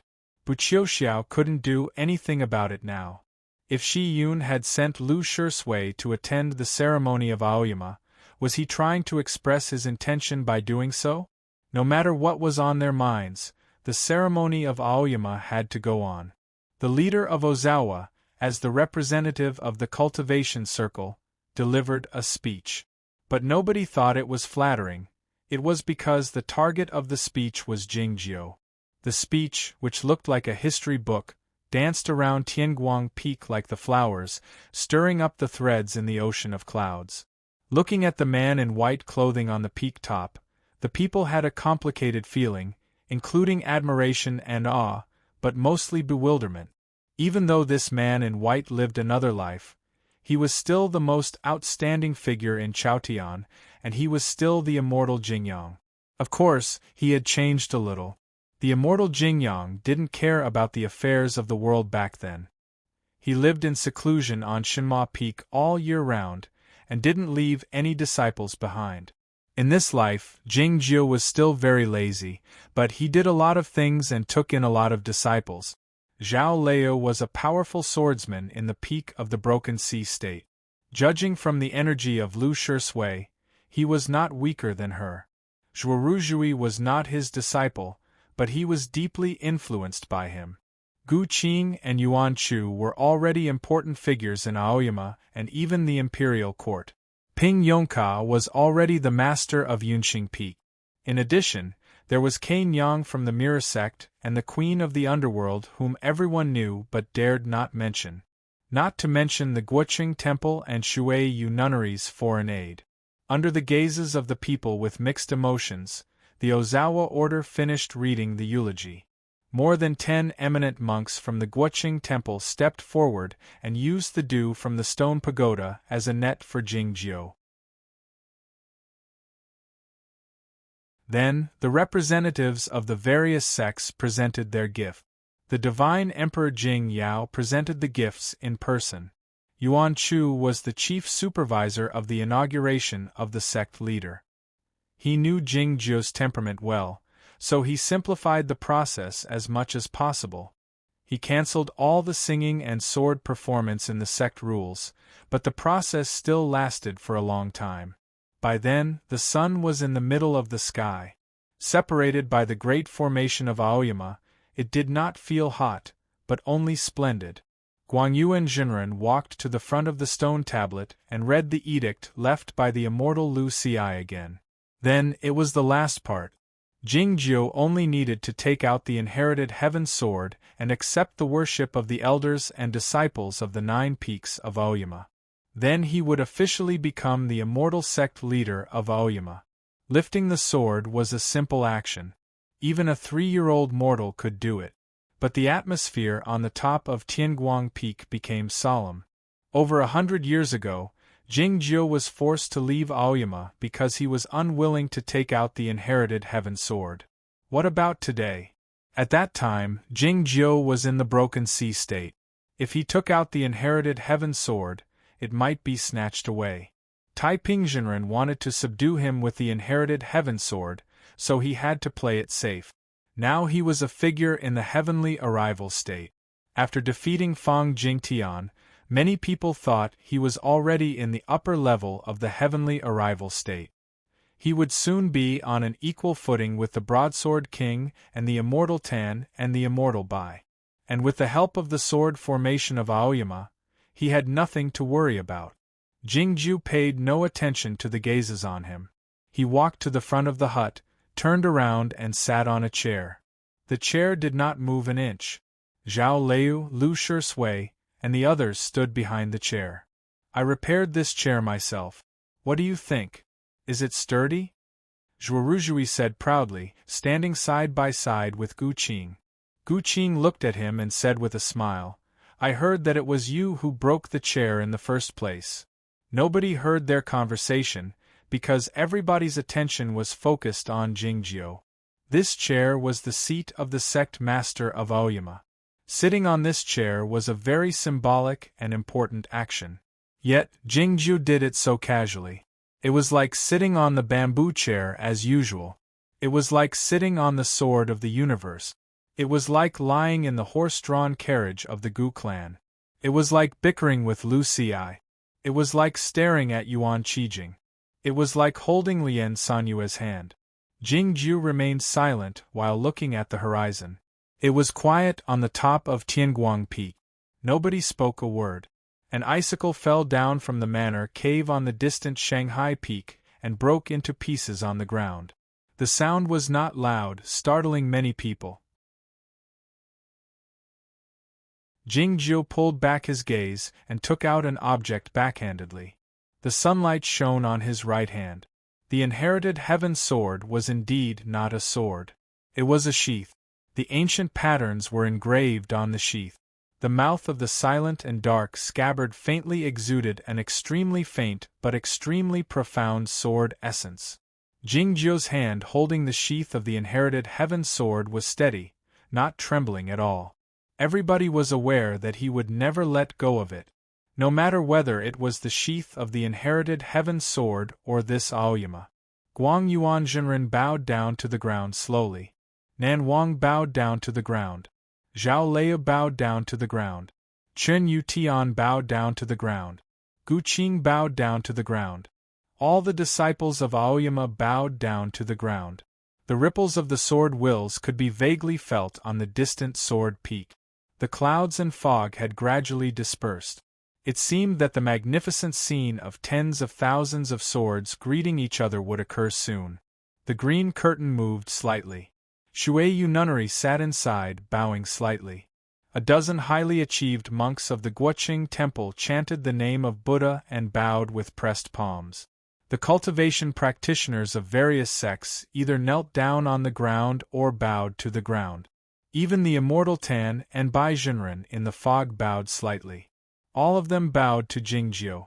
It was a sign of respect for the Aoyama sect. It was a sign of respect for the immortal Jingyang.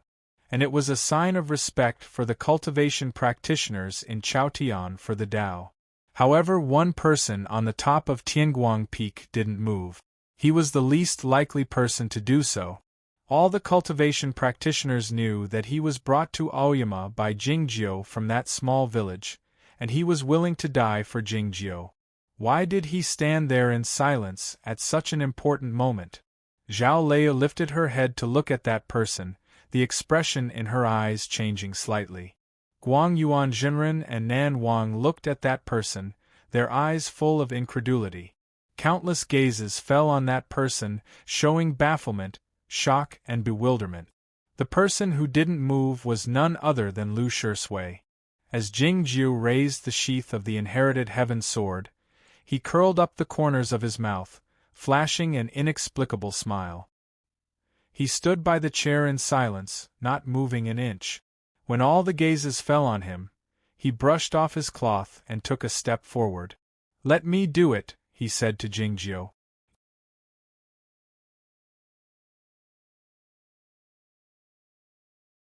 Chapter 679.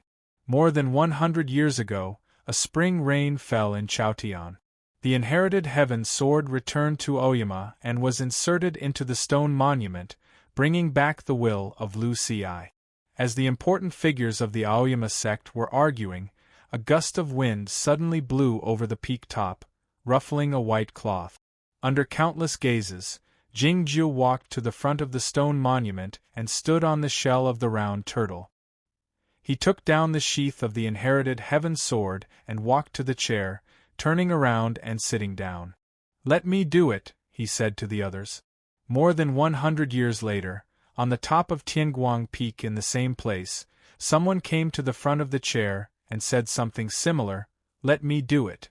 That person was Lu Shisui. It was deathly quiet on the top of Tianguang Peak. The people were shocked speechless. Guang Yuanjinren and Nan Wang turned pale, because they had vaguely guessed a possibility. "Oh, that's why." Looking at the inherited heaven sword in his hand, Jingju suddenly asked, "How many years have you known me?" This was a simple question, but Lu Shisui was taken aback. 149 years? He asked uncertainly. The gust of wind blew over the hut again. Jingju lifted his head and looked at Jingjiu in silence, saying nothing. The expression in Lu Shisui's eyes changed slightly, becoming much colder. "It's indeed 149 years since Cloudy Town," he said. "You know that's not what I'm asking about," said Jingjiu. A struggling expression showed in Lu Shisui's eyes as he said, "It's 149 years." In the next moment, he suddenly took out a fan and fanned himself in the gentle wind on the top of Tianguang Peak, as if it were extremely hot. "It's 149 years. It's true. But it's about leaving Aoyama. No." The quarrels broke out along with the fanning. People looked at the scene in the hut, stunned and speechless. No one was arguing with Lu Shisui. He was arguing with himself, and the most puzzling thing was, weren't they all talking about 149 years? Suddenly, all the sounds of arguing disappeared. Lu Shisui looked at Jingjiu and asked, "There are 50 great Daos, 49 heavenly evolutions, and man escapes?" Jingjiu said, "Yes, 149 years ago, you left the sword jail, and I met him." The look in Lu Shisui's eyes became somewhat strange. "I don't believe you can calculate everything," Jingjiu said. "I didn't predict it, but it just happened. Back then, he failed to ascend. At the same time, that person left the sword prison. He crossed the underground river and went to the small village. There, he saw a 10-year-old child. That man was tied up by Zhao Leia's sword rope in a restaurant in Cloudy Town and escaped by faking his death. This was the beginning of the story. It had been exactly 149 years since then. There are 50 great Daos, 49 heavenly evolutions, and man escape." Jingjiu looked at him and said calmly, "With the great Daos before you, what you're doing is very boring." Staring into his eyes, Lu Shisui said, "I'm just taking back what belongs to me. How is it boring?" Jingjiu looked back at him in silence and said, "It's mine." Lu Shisui asked, "If it's really yours, why haven't you taken it back yet?" Jingjiu was holding the inherited heaven sword in his right hand. He should be able to take it back at any time, but the situation was a bit weird. The sheath of the inherited heaven sword quivered slightly, giving off a buzzing sound. The sunlight falling on it was shattered into snowflakes, as if the sheath didn't know where to go. The sword came out of Aoyama, and the people here knew best what a sword was. It wasn't that the sword was yours when you held it in your hand. The control over the sword had never been like this. The ownership of the sword had never been calculated in this way. Jingjiu looked at him and said earnestly, "This sword was given to me by Lu Xi. Lu Xi gave the inherited heaven sword to you, but it doesn't mean it's yours." Lu Shisui continued expressionlessly, "It's because I didn't give it to him back then. So this sword is still mine." Guang Yuanjinren and Nan Wang looked at Lu Shisui with a weird expression on their faces. "Master?" they asked uncertainly. Lu Shisui smiled. His face was still dark. His expression was still as sincere as ever. But when he smiled, he seemed to have turned into another person. "Taiping Jinren." The silence on the peak top was broken. People were so shocked that they cried out, "Taiping Jinren! He's the demon Taiping!" It was true that the immortal Taiping was the only one who could say this. He didn't pass the inherited heaven sword to Lu Xi, but Jingyang, Lu Xi, and Yuan Qijing locked him up in the sword jail. There was no trial, no inheritance, just a sneak attack. From the perspective of the orthodoxy of Aoyama, the inherited heaven sword was still his. A blood-red sword light illuminated the top of Tianguang Peak. Yet, nobody understood why the person who was supposed to be Lu Shisui had turned into the immortal Taiping. Was this the rumored possession or the control of the spiritual soul? Zhao Layer didn't think about it. She stood up. The thoughtless sword was aimed at the center of Taiping Jinren's eyebrows along with her line of sight. Many years ago, in a restaurant in Cloudy Town, she tied him up with the thoughtless sword. Then a flying sword came from the window and pierced through his eyebrows. She didn't know how high his cultivation state was after his total transformation. She didn't even know how to kill him. She could only prepare according to her experience. The sword of the universe appeared on the peak, ready to fall down at any time. The crooked, gray sword was hiding behind the sword of the universe. Zhuoruzhui stood behind Yuan Chu. He reached out his right hand and aimed at the back of Taiping Jinren, his face full of excitement. The disciples of Shinma Peak started to prepare for the fight without any hesitation. The rest of the disciples of Aoyama were in a state of shock and confusion. At this moment, a few elders of Aoyama rushed out from the crowd. They knelt down and saluted to Taiping Jinren. They shouted in surprise, "Sect leader? You're back!" Elder Mochi was excited. He was about to go out and salute. Suddenly, he recalled what had happened in the past hundreds of years. He stopped slowly and let out a painful sigh. Following that, more and more shouts rang out. Some were shouting "Sect leader," some were shouting "Master," some were shouting "Grandmaster." No matter how many years Taiping Jinren had been locked in the sword jail, no matter how many people in the cultivation world said he was a wicked devil, he was still the master, the grandmaster, and the sect leader for some people in Aoyama sect. But why did the grandmaster come back? Was he going to fight for the position of sect leader? Who should we support? At this moment, Jing Jiu did something that no one expected. He loosened his right hand that was holding the scabbard of the inherited heaven sword. Loosening the scabbard didn't mean he was letting it go. He couldn't put the scabbard back because it was under the control of Taiping Jinren. At this moment, it didn't matter if he was holding the scabbard or not. The scabbard didn't fall to the ground. It hovered between him and Taiping Jinren in silence, vibrating slightly and buzzing like a wild bee.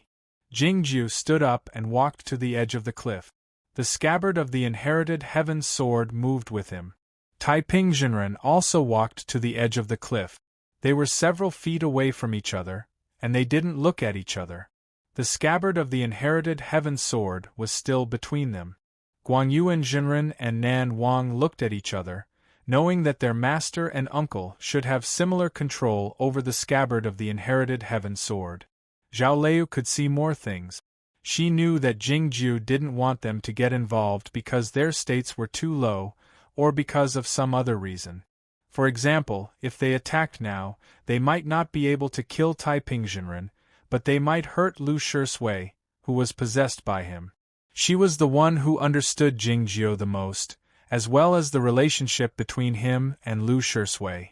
Taiping Jinren obviously knew this as well, which was why he took the risk to go to the 1,000 miles wind corridor and paid a great price to create this situation. How could Jingjiu solve this situation? He looked up at a place in the sea of clouds. There was a small sedan with green curtains there. The green curtains were tousled by the gentle wind, and the figure of Shui Yu Nunnery could be vaguely seen. Shui Yu Nunnery understood Jingjiu's intention without the need for him to speak. The green curtains moved again. A pink peach blossom bloomed in the space between the curtains. Shui Yu nunnery arrived by stepping on the clouds. It wasn't until now that many cultivation practitioners knew what Shui Yu nunnery looked like. She looked like an ordinary young woman, wearing a plain skirt. Her eyes were exceedingly bright, resembling Lien Sanyue to some extent. Though she looked ordinary, she was in fact one of the most powerful swordsmen in Chaotian. A dozen holes suddenly appeared in the sea of clouds, which were the footprints left by her. In the blink of an eye, she had arrived on the top of Tianguang Peak. With an unimaginably powerful energy, she flipped her palm and slapped toward Taiping Jinren's chest. At the moment, Jing Jiu and Taiping Jinren were fighting for the inherited Heaven Sword on the top of Tianguang Peak. The only people who could stop her were Guangyuan Jinren and Nan Wang. Guangyuan Jinren and Nan Wang eyed each other, but didn't move. Pa! Shui Yu nunnery's palm landed on Taiping Jinren's chest. The palm seemed to be able to destroy the mountains and overturn the seas, but it was as gentle as a gust of gentle wind when it landed. It was because her intention was not to kill Lu Shisui, but to force Taiping Jinren out of Lu Shisui's body. Jingju didn't ask Zhao Liu and the others to do the deed. He came to the edge of the cliff and glanced at the small green curtained sedan. This was his intention. Lien Sanyue could force the fairy lady, Byron, out of Bai Zhao's body back in Zhaoga City. It was natural that Shui Yu nunnery could do the same. No matter how powerful Taiping's spiritual soul was, it was impossible for it to be more powerful than Bai Ren's. Yet, something unexpected happened. Taiping Jinren's body swayed a little, and a trickle of blood came out from the corners of his mouth. But nothing else happened. A rainbow illuminated the top of Tianguang Peak.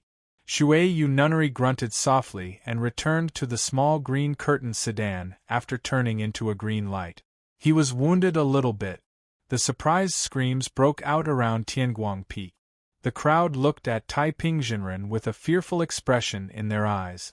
They didn't know what the intention of Shui Yu nunnery's palm strike was, but they saw him contend with Jingjiu for the inherited Heaven Sword, and he was able to resist Shui Yu nunnery's palm strike head-on, exchanging a wound for a wound. They all thought that this was a formidable cultivation state. Taiping Jinren put away the city guard pen and said nonchalantly to Jingjiu, "I told you many years ago that one can't step into the same river. You have used the same method in Zhaoga City. Do you want to use it on me again?"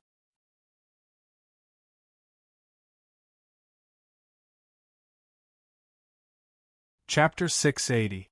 The palm strike of Shui Yu nunnery proved that her and Jingjiu's conjecture was wrong. Taiping Jinren didn't possess Lu Shisui's body.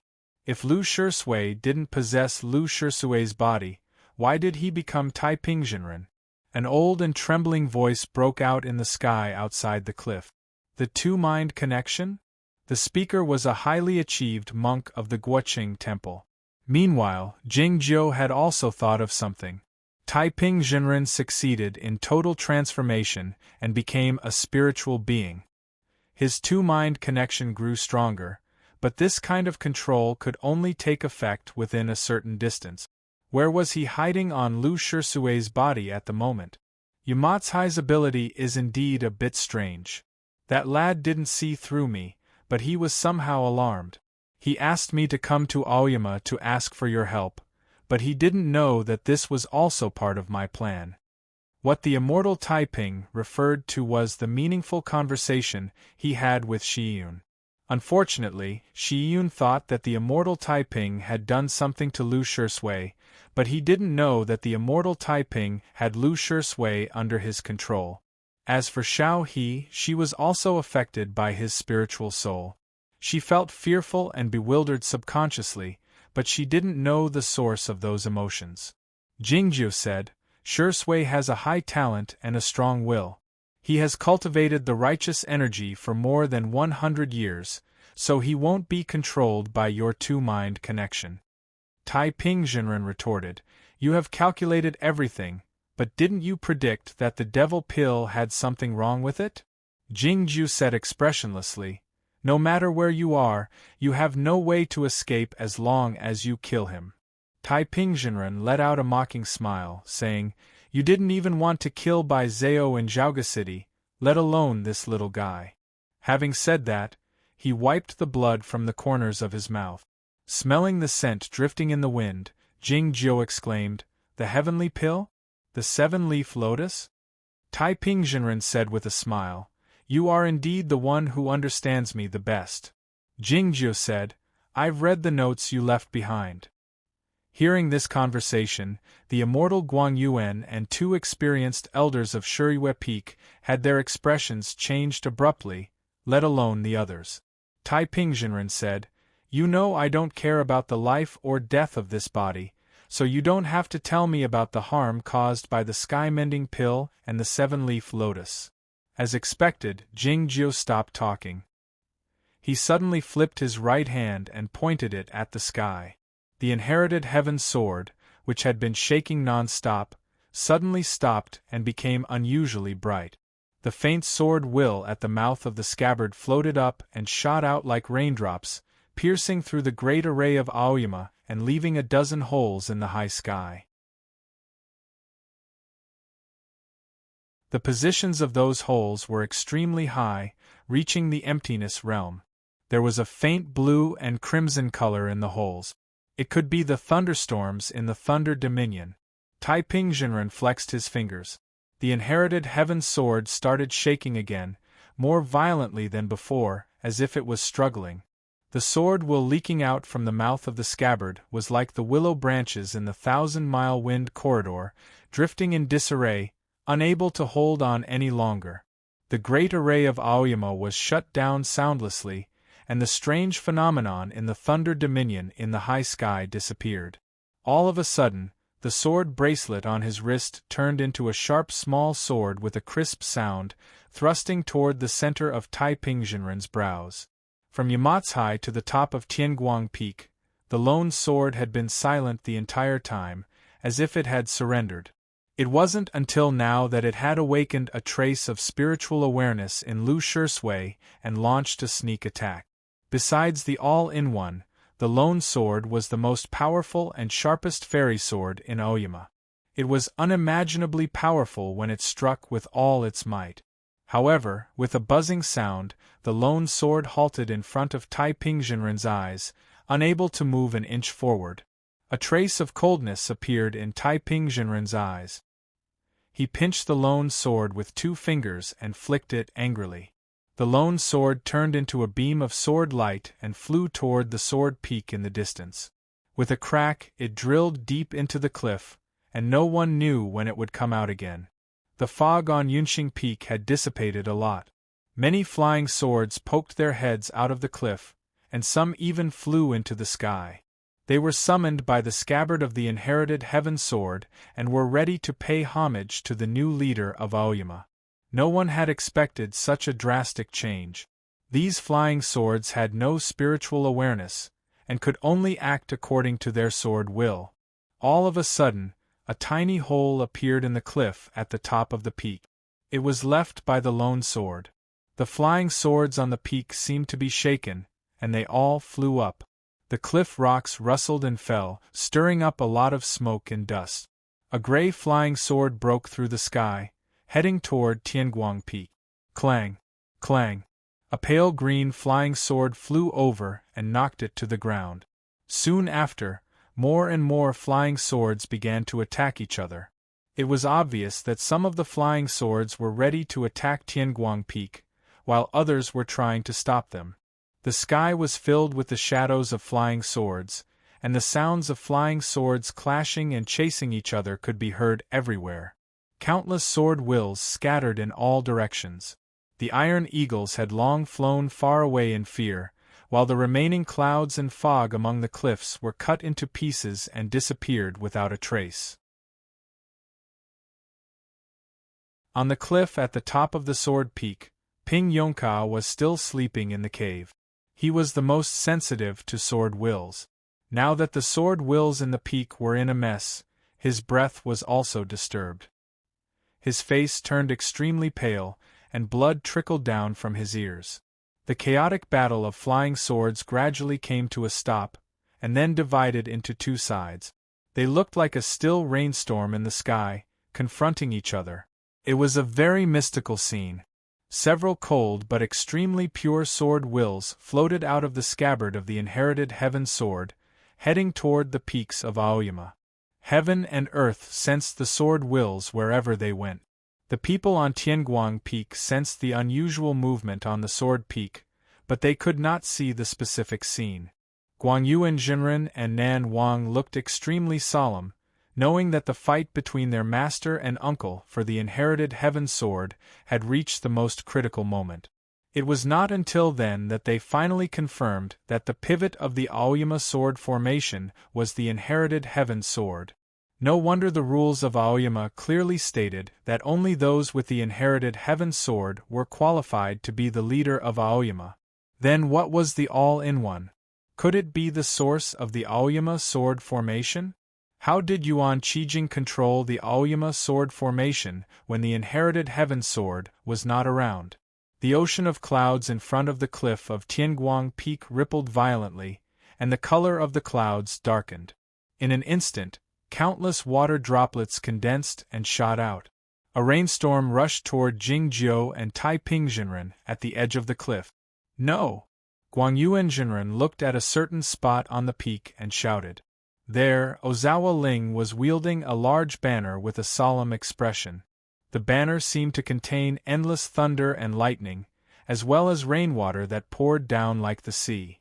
This was the legendary wind and rain banner of 8 directions. Ozawa Ling had gathered the natural force of heaven and earth, intending to give Taipingjinren a fatal blow. Previously, like the cultivators of other sects, he thought that Aoyama could handle Taipingjinren by itself. He did not expect that Taipingjinren would become so powerful after returning to Aoyama. It was evident that Shuiyu Nunnery and Jingjiu had a tacit understanding to launch that attack. As such, Jingjiu Ling had to do something about it. There was a sizzling sound.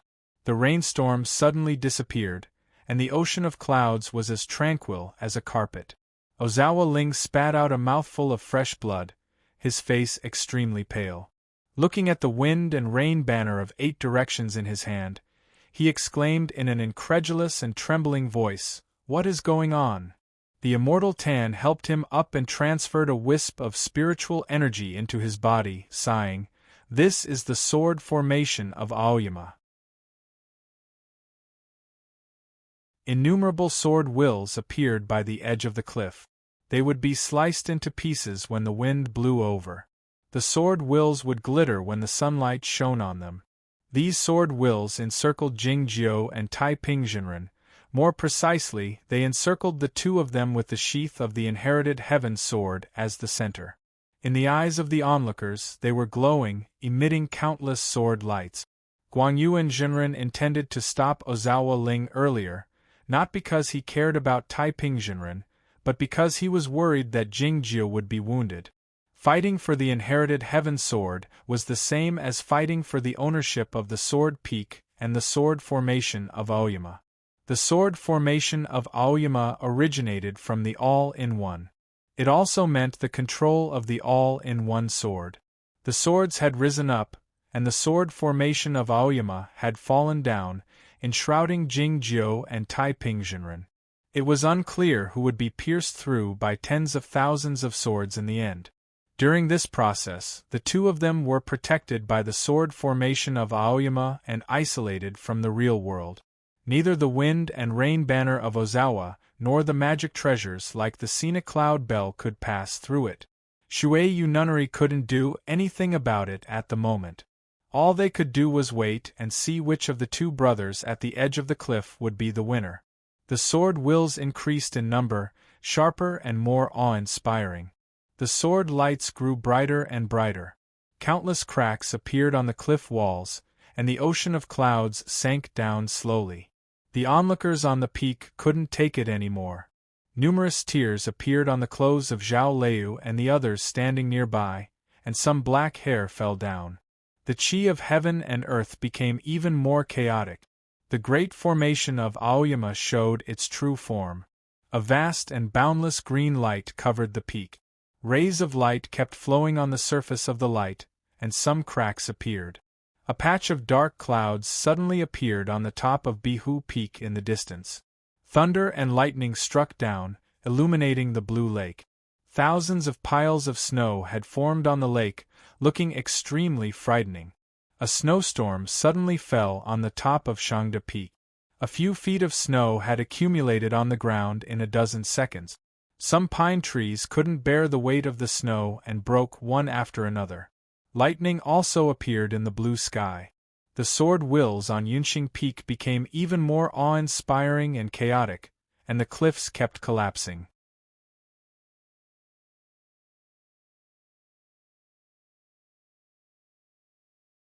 Chapter 681. Get out of my way! Nan Wang yelled sternly. Guang Yuanzhenren waved his sleeve, emitting a few sword lights, forcing Zhao Liu and the others to retreat to the back. The flying swords flew up in disorder, and the magic treasures illuminated the top of the peak where the strong wind was howling. The disciples of Aoyama and the representatives of various sects had retreated in tandem. Master! Senior Master!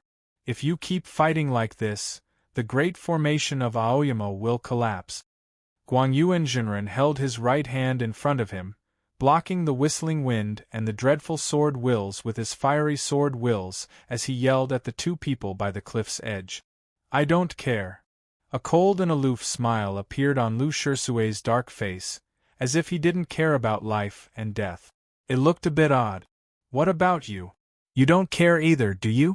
Who else do you care about besides yourself? Do you regret that you shouldn't have killed this little guy in the beginning? What about you? Jing Jiu asked. Do you feel good fighting against the whole world? Taiping Jinren said with a laugh. It's not fighting, but destroying. It's indeed a wonderful feeling to destroy an old world. The dreadful whistling could be heard in the deep part of the ocean. There was a wreckage of a godly boat of Penglai Island on the surface of the ocean. The crew members were struggling in the rising and falling waves while holding the wooden planks in their hands. Hearing the whistling in the distance, their hearts were full of despair. It was the whistling of the huge whirlpool. The sound of the spring in the so-called secret realm of Singing Spring was not as dreadful as it used to be. Why were there other sounds among the howls today? It was as if they were real lives, full of pain but also a sense of relief.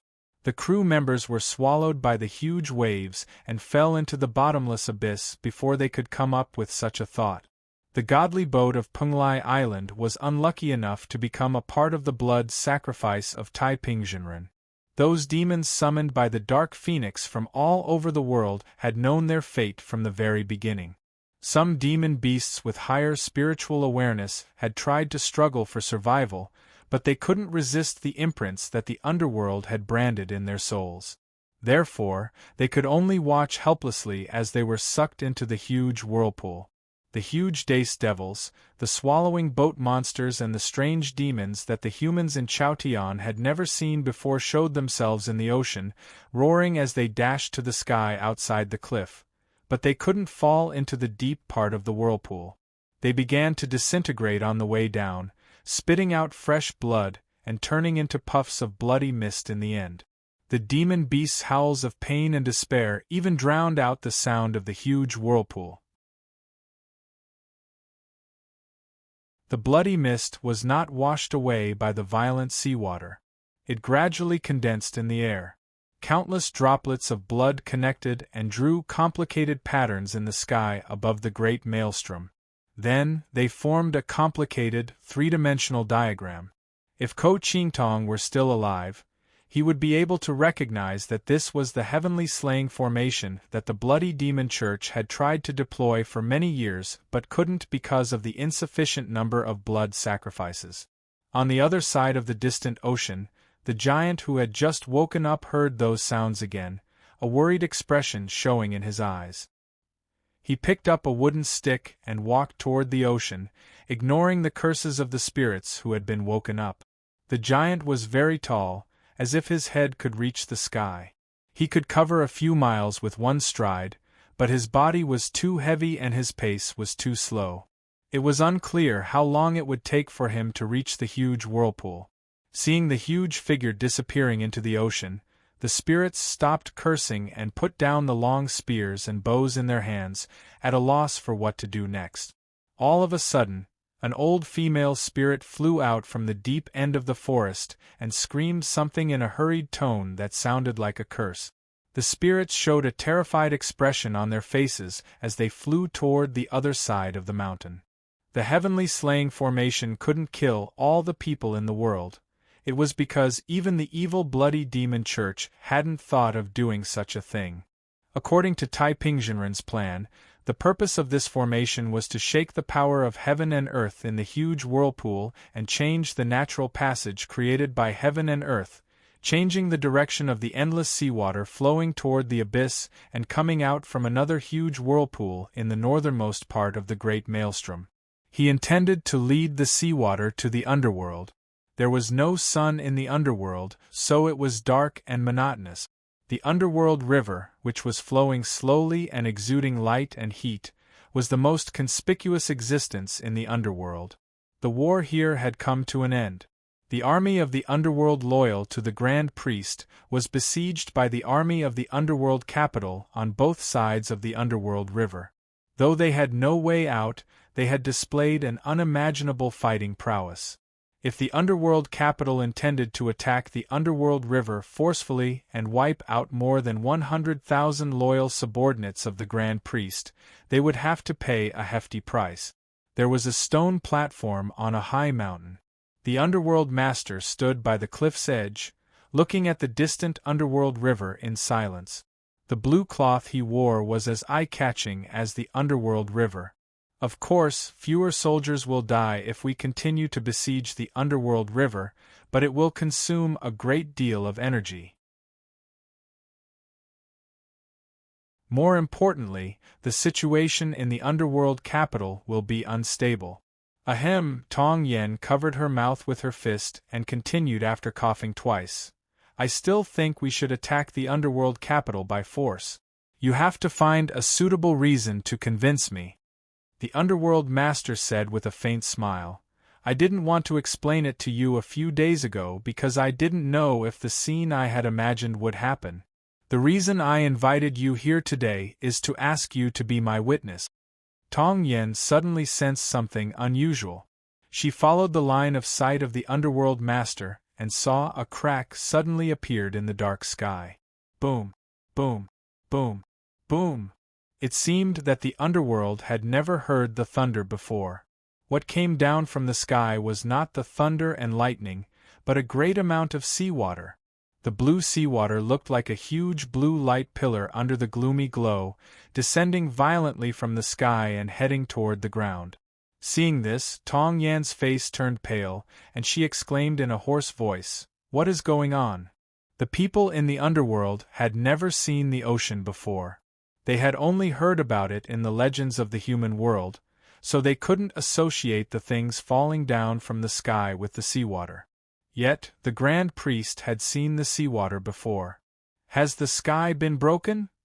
he murmured, showing a frightened and bewildered expression on his semi-transparent face. Boom! The seawater descending from the sky landed on the ground of the underworld with an unimaginable force, destroying a hill instantly. Hundreds of subordinates of the Grand Priest stationed nearby were smashed into minced meat. The ground was quaking incessantly, and the underworld river was swaying restlessly. The army of the Grand Priest fled in all directions in terror, but they couldn't outrun the surging seawater. What brought the army of the Grand Priest a catastrophe was not the seawater surging over their heads, but the collision between the seawater and the underworld river.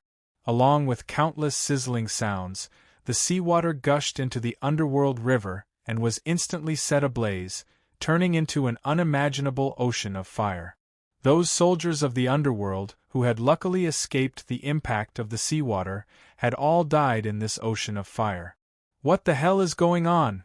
asked Tong Yen while staring into the eyes of the underworld master. Many days ago, the army of the underworld capital didn't carry out his strategy. Even though they had to pay a higher price, they still advanced slowly according to the plan of the underworld master. They drove the last subordinates of the Grand Priest into this patch of valley, but they had also gotten themselves into a great deal of trouble. It was difficult for them to attack, but they couldn't retreat. It seemed that the underworld master had foreseen what would happen that day. Otherwise, he wouldn't have stationed his army in the middle of a high and inconvenient mountain. "Isn't it spectacular?" the underworld master asked excitedly in a trembling voice while pointing to the jade-like seawater in the high night sky. The passageway there grew larger after being washed by the seawater, and the amount of seawater falling down increased. The flames in the underworld river didn't die out. Instead, more green smoke came out, and the broken pieces of the soul fires could be vaguely seen in the smoke. "Spectacular? Do you know what it means?" Tong Yen continued while staring at him. "If the seawater keeps falling down, the poisonous smoke will enshroud the whole underworld. What should we do then?" "The smoke is very light," said the underworld master with a faint smile. Looking at the green smoke above the underworld river, the soldiers of the underworld who died while covering their mouths with their hands, and the direction where the green smoke was coming from, Tong Yen had finally understood something. "It turns out, this is the method of Taiping Jinren," he murmured. The underworld master remarked sentimentally, "The human world has changed as soon as the green smoke rises. Besides my teacher, who else can achieve this feat?" After a moment of silence, Tong Yen said, Even though the humans in Chaotian will suffer great casualties, many inhabitants of the underworld will be killed by the poisonous smoke." The underworld master said with narrowed eyes, "You're wrong. This isn't a war between the underworld and the upper world. It's a harvest by the cultivation practitioners on those mortals who have wasted their resources and yuanqi. The mortals, no matter whether they are humans or inhabitants of the underworld, will all be mortals. Killing all the mortals and building a world with only cultivation practitioners was the ambition of Taiping Jinren, and it was also the reason why he was regarded as a devil by the whole world. "I thought a smart person like you wouldn't be so crazy after a few hundred years," said Tong Yen, while staring into the eyes of the underworld master. The underworld master said with a faint smile, "You've forgotten one thing. I'm the personal disciple of the immortal." Tong Yan's face grew paler. It was because the underworld didn't have the energy of heaven and earth. And it was also because he felt so terrified for the first time in his life. You're tuning in to the Phoenix Nights YouTube channel. Don't forget to subscribe and join us on this journey to catch the most captivating stories.